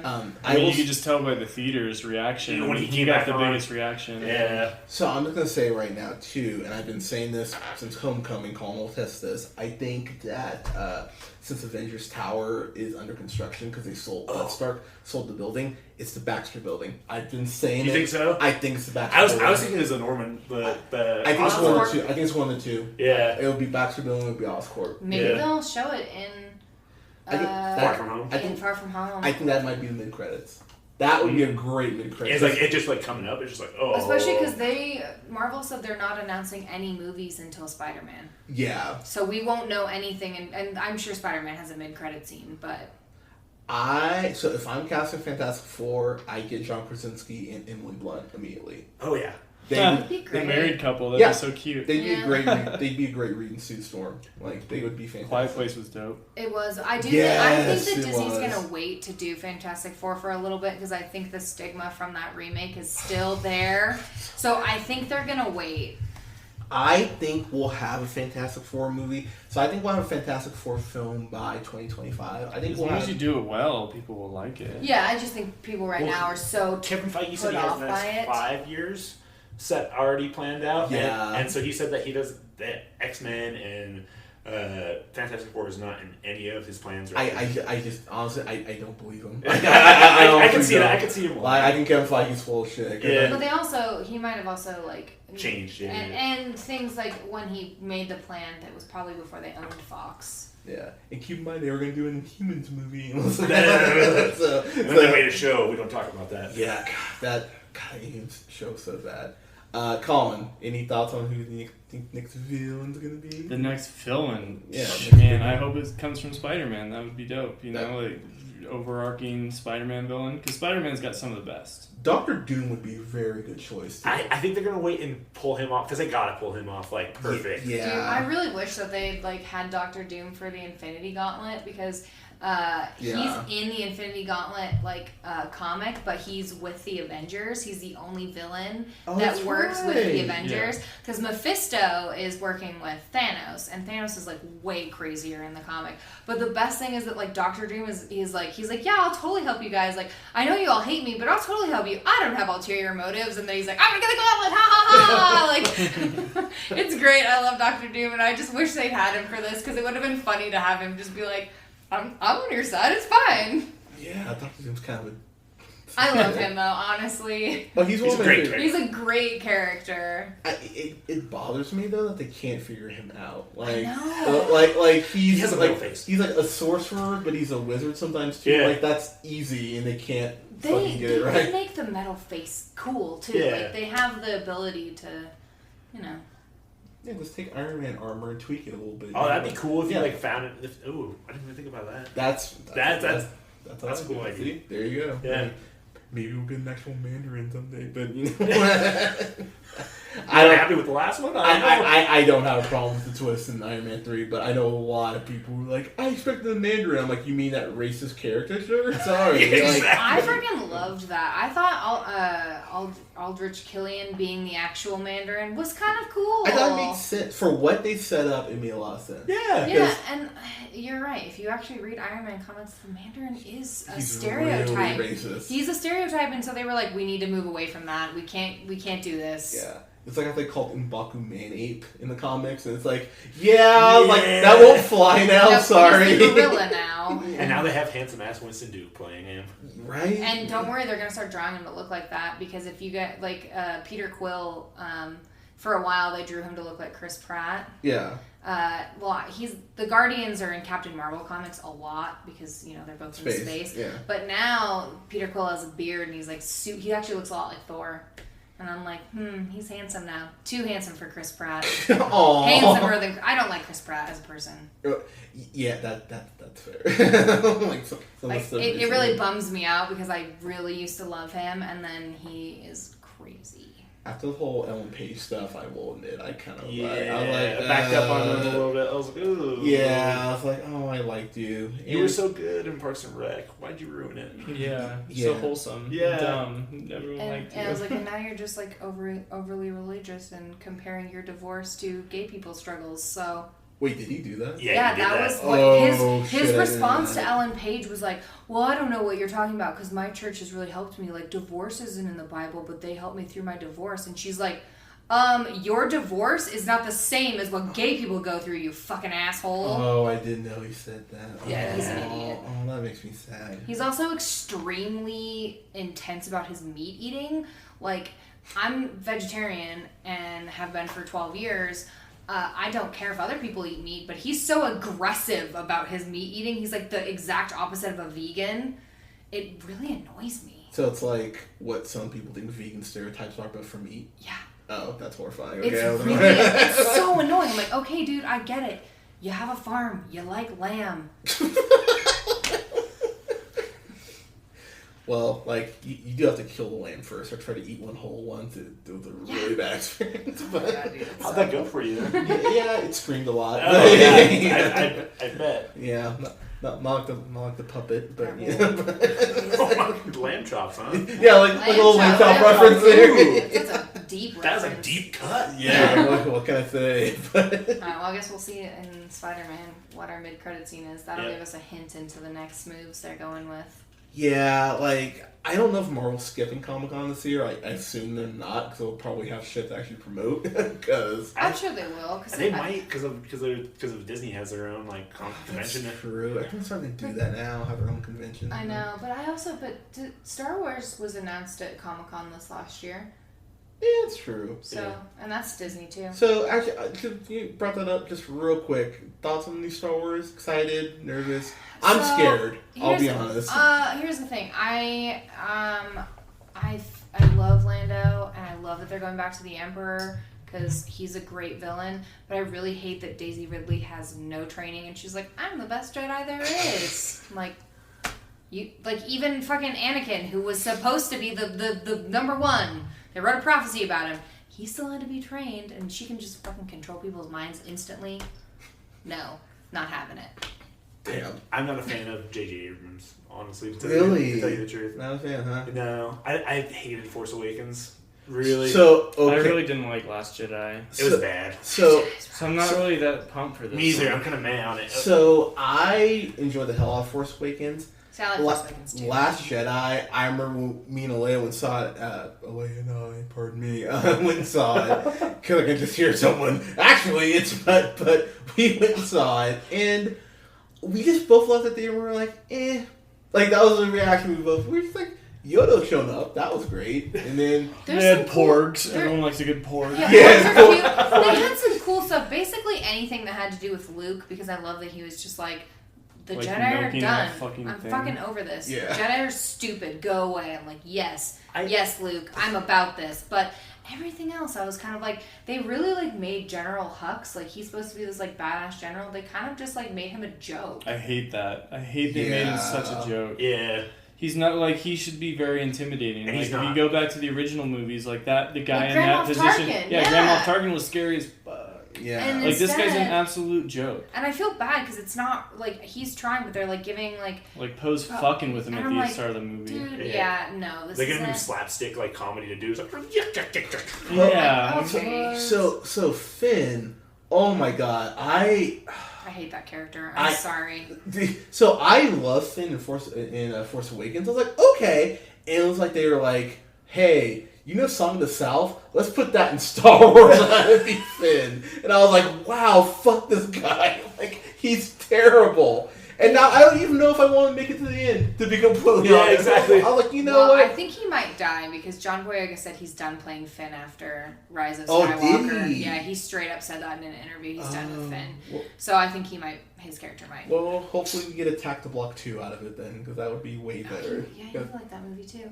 Yeah, Attack the Block was great. I love Attack the Block. But he's a great actor. I just want to see him in something else when he's not Finn. He was, Detroit. He's amazing in that. I haven't seen it yet. Oh, it's great. The new Pacific Rim was god awful. I wanted to see it because I love the first one, and I was like, I love the first one. We both loved hate the second one.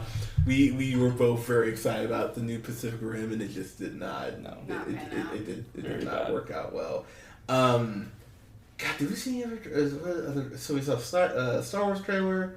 It's like a Lion King trailer. I'm actually excited for that. I'm so excited for Lion King. cry. I don't think I can handle It real looks life scary. Mufasa It's dying. scary. I'm up. Dude, if I was a little kid and I was like, when they have the lion Hyena. cubs with all the hyenas come out, it's way spookier and scary than the cartoon. That's Like true. when it was Whoopi Goldberg coming out, I was like, these guys are friendly. Okay, don't worry, because the people that are voicing the hyenas are Eric Andre, Sick. isn't it Key? One Key. of them's Key. Yeah. Sick. And then some female like comedian. Like they're not taking themselves seriously. Eric Andre is. So I just started watching. I went down a high rabbit hole the other day. I started watching the Eric Andre show. That show is insane, but it That makes me show's laugh. out of its mind. But I laughed so fucking hard watching that show. But yeah, I mean, Lion King looks so. It looks way better than Aladdin. So Oh I was my about to God. say, that's out next month. So summer movie season's really kicking off now.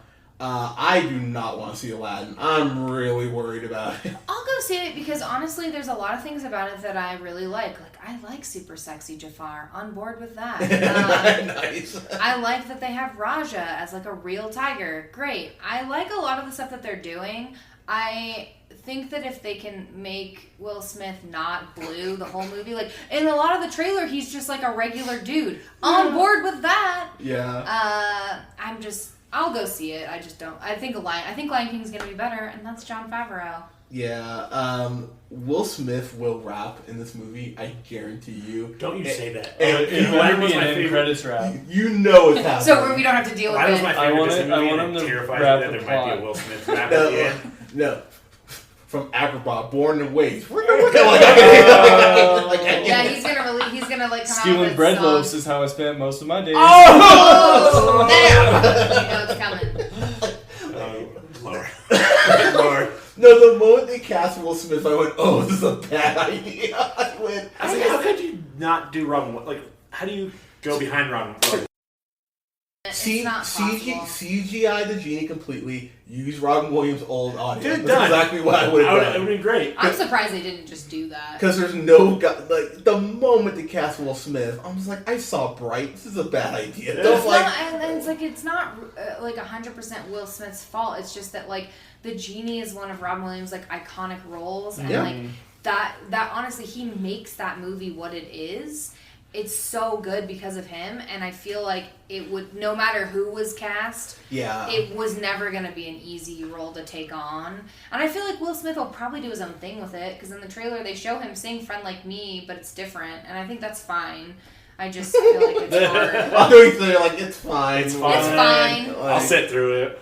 I'll deal with it. And who knows, maybe it'll surprise us all, and we'll all be like, wow, that was actually pretty good. Hey, you know, I like to be proven wrong, so if it's good, I'll come back and I'll give it credit. But when they announced it, I went, okay, it's cool for representation for other minorities, but I'm really, like, I'm worried they're going to do you dirty, and you're going to be like, well... Also, Guy Ritchie is directing it, and Guy Ritchie only knows how to do British crimes. He's very hit and miss. Yeah. Like... See, Jon Favreau already did The Jungle Book. Which was great. I love The Jungle Book. So I know that Lion King is going to be, plus the people they got for Lion King.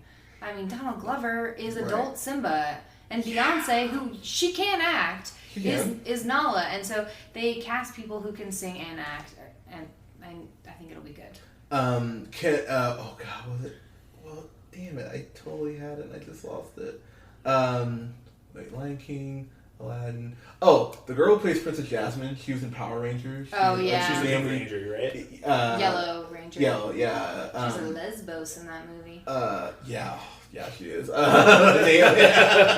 Naomi, the Reprise thing? No, that's the girl from Skyfall. I'm blanking on the actress name, but I mean, she looks great as Jasmine.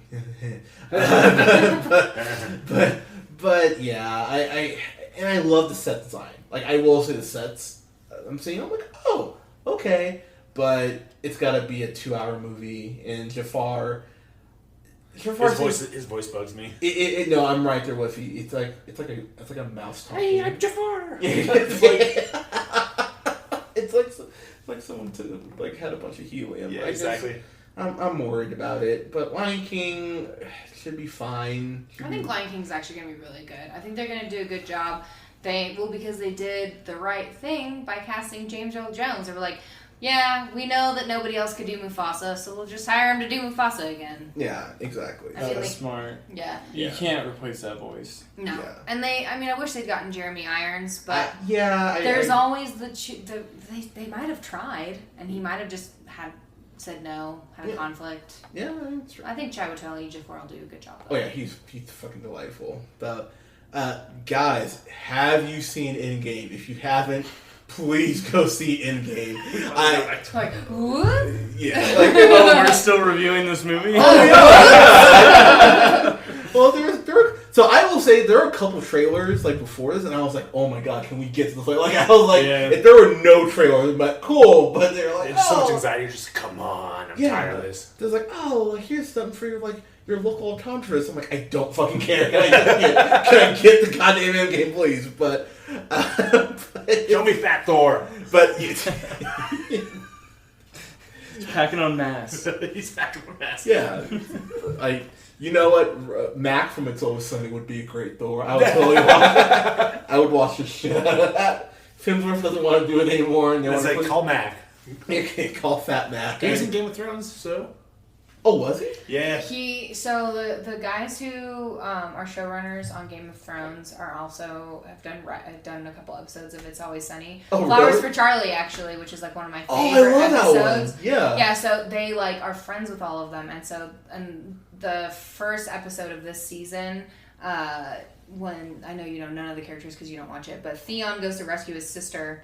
And he shoots a bunch of people on the boat, and the first guy he shoots through the eye was Mac. Oh shit! Yeah, and so it's a split second of him. Him and Martin Short, actually. Yeah. Martin Short, really? Yeah. Martin Short. But Game of Thrones gets people all the time because Ed Sheeran was on it, and then. Which I remember people were not happy about. It's because they had him sing. And he also had a couple lines too. Yeah. He is it's not like Noah Syndergaard, the Mets pitcher. He was in an episode, but he was Yeah. He was like a random person. He threw a spear. He was like, yeah, he was an Unsullied. It was just like, you don't know it's me, but I'm here. Damn. And I will just say, too, for people who are watching Game of Thrones, I'm excited for you guys for tomorrow. I know I hear bad things are coming tomorrow, but I'm excited for people to be invested in it, because, we got a lot of stuff ending at one time. Yeah, it's an emotional year. We got MCU kind of capping off here. We got end of Game of Thrones, and even though we were just talking about how not excited we are for it, it's the end of Star Wars as well. For now. Yeah, well, the Skywalkers. Yeah, they're done with that thing. I will say I'm more excited for the Mandalorian TV show. Mandalorian looks so good! Than I am for the last Skywalker. The Rise of Skywalker. Rise of Skywalker. Rise of Skywalker. So, whatever. So, are you just going to... I'll be honest, dude. Like, I want to be more excited for Star Wars, but... I watch it. It's so weird to me, though, being in that position to, like, not be excited for it. You know yeah. Because I remember being, like, insanely excited for Force Awakens, and then less excited for Last Jedi. Yeah. And now I'm just like, oh... Well, I saw Solo, and Solo I thought was wonderful, but no one saw it. Good. So I actually think Rogue One is better. Oh, it is. Then I think it's better than Force Awakens even. I love Rogue One is like a perfect film. I love Rogue One. Yeah, and you get that Darth Vader just go ham scene, which I was like, oh my god! Yes. Like, you want to talk about a crowd pleasing moment where Vader? Another movie where the ending's the best part. Yeah, exactly. Because that last 30 minutes is just... They had good use of CGI. Yeah. Like, they really only used it for Leia at the end. Which was such a cool... I was like, Carrie, because it was still fresh. Yeah, it was like right after. Yeah, and I remember... No, I think it was before. Last Jedi came out right after she died. Oh, did it? Yeah, because I think she died in 2016. But anyway. Yeah, but they're not killing her character off. They're just using old footage, and I feel like that's awkward. Yeah, like depending on how they use it, because I would like a proper good goodbye to Leia. Yeah. Everyone else got one. Why not her? Yeah. Okay, it was same year. She died, and then Okay, yeah. So I mean, yeah, Star Wars. If they want to, maybe put out a good Star Wars game, they haven't done that in about a decade. That'd be kind of cool. Since KOTOR, I think. Yeah, because they keep putting out this. Love KOTOR. Me too. They keep putting out those fucking like Battlefront games. I don't care. And I'm like, can you stop trying to suck me dry like a tick? And I'm gonna be like, you want to use Darth Vader? $80. like fucking EA. Oh, man. that blew up in their face. We got Luke. With glove or without glove? They're not doing. Don't worry, guys. I just did an order for EA, and they are not doing a new. They're not doing a Star Wars game anytime soon. Well, we're getting Jedi Fallen Order. Yeah, which I'm stoked on. Wait, so I'm stoked with the caveat that isn't EA doing that? They are. It's our last Star Wars game before LucasArts. I just. EA's burned me enough times. I'm just like, okay, like I hope this is good. I hope it's like Force Unleashed, the first one, not the sequel. Yeah. Hopefully it's more in that vein. Well, it's funny that like Star Wars did this huge deal with EA, and then after like they only put out two Battlefronts that are just like, well, it's time for us to make our own game. Sorry. Time for me to be hitting that old dusty trail. Have a good life, EA. Yeah, because EA is just, between that and Anthem, they're having... Anthem was not good. They're having a rough couple months right now. But guys, what are we... Oh my god, what is out next week? Is anything going up against Endgame? I think there's like nothing around Endgame. They're just like, let it be its thing. It's gonna be a thing. They were not stupid about it. Yeah, I feel like people actually... Detective Pikachu. That's a couple weeks. It's in a couple weeks. Yeah. 2 weeks. Okay. Long Shot comes out next week. Wait, Long Shot with Seth Rogen. Charlize Theron and Seth Rogen. Okay. It's supposed to be pretty good, actually. Okay. I see that. Yeah, so cool. We'll review that one movie because nothing else coming out. Yeah. Because God, yeah. This is gonna Don't worry, it won't be over 2 hours. We won't be talking about Long Shot for 2 hours, but who knows? Maybe it'll be that great. But Guys, let us know what you thought in the comments below. You can follow Colin on Twitter at Theeeloneal. You can follow yours truly on the Twitter, JHunterRealPineapple. You can like us on Facebook at The Real Pineapple, and deep breath, follow us on Spotify, iTunes, Google Podcasts, Podbean, and SoundCloud at The Real Pineapple. Allie, please mention your wonderful baked goods, please. Yes. So if you guys are like into baking and like to order baked goods, you can follow my Instagram and order through my Instagram. It's Bonboncuire, which BonBonCuire, because I kind of speak French. So check it out. It's awesome. Speak French? I didn't know that. Yeah. It means candy baker in French. That's so classy. Aaron, anything you want to... Oh, no, I'm good. I don't have a bakery, so... well, you want that attitude. Yeah, I know, that's true. But, guys, this upcoming week, we will be having reviews for episodes of The Twilight Zone, because I need to catch up on that. First episodes, couple episodes, really fucking wonderful, by the way. And we do have John Wick coming out in a couple weeks, like 3 weeks away, which I am stoked for that. So, John Wick's so good. But, guys, thank you so much for listening. We'll talk to you soon. I saw 2...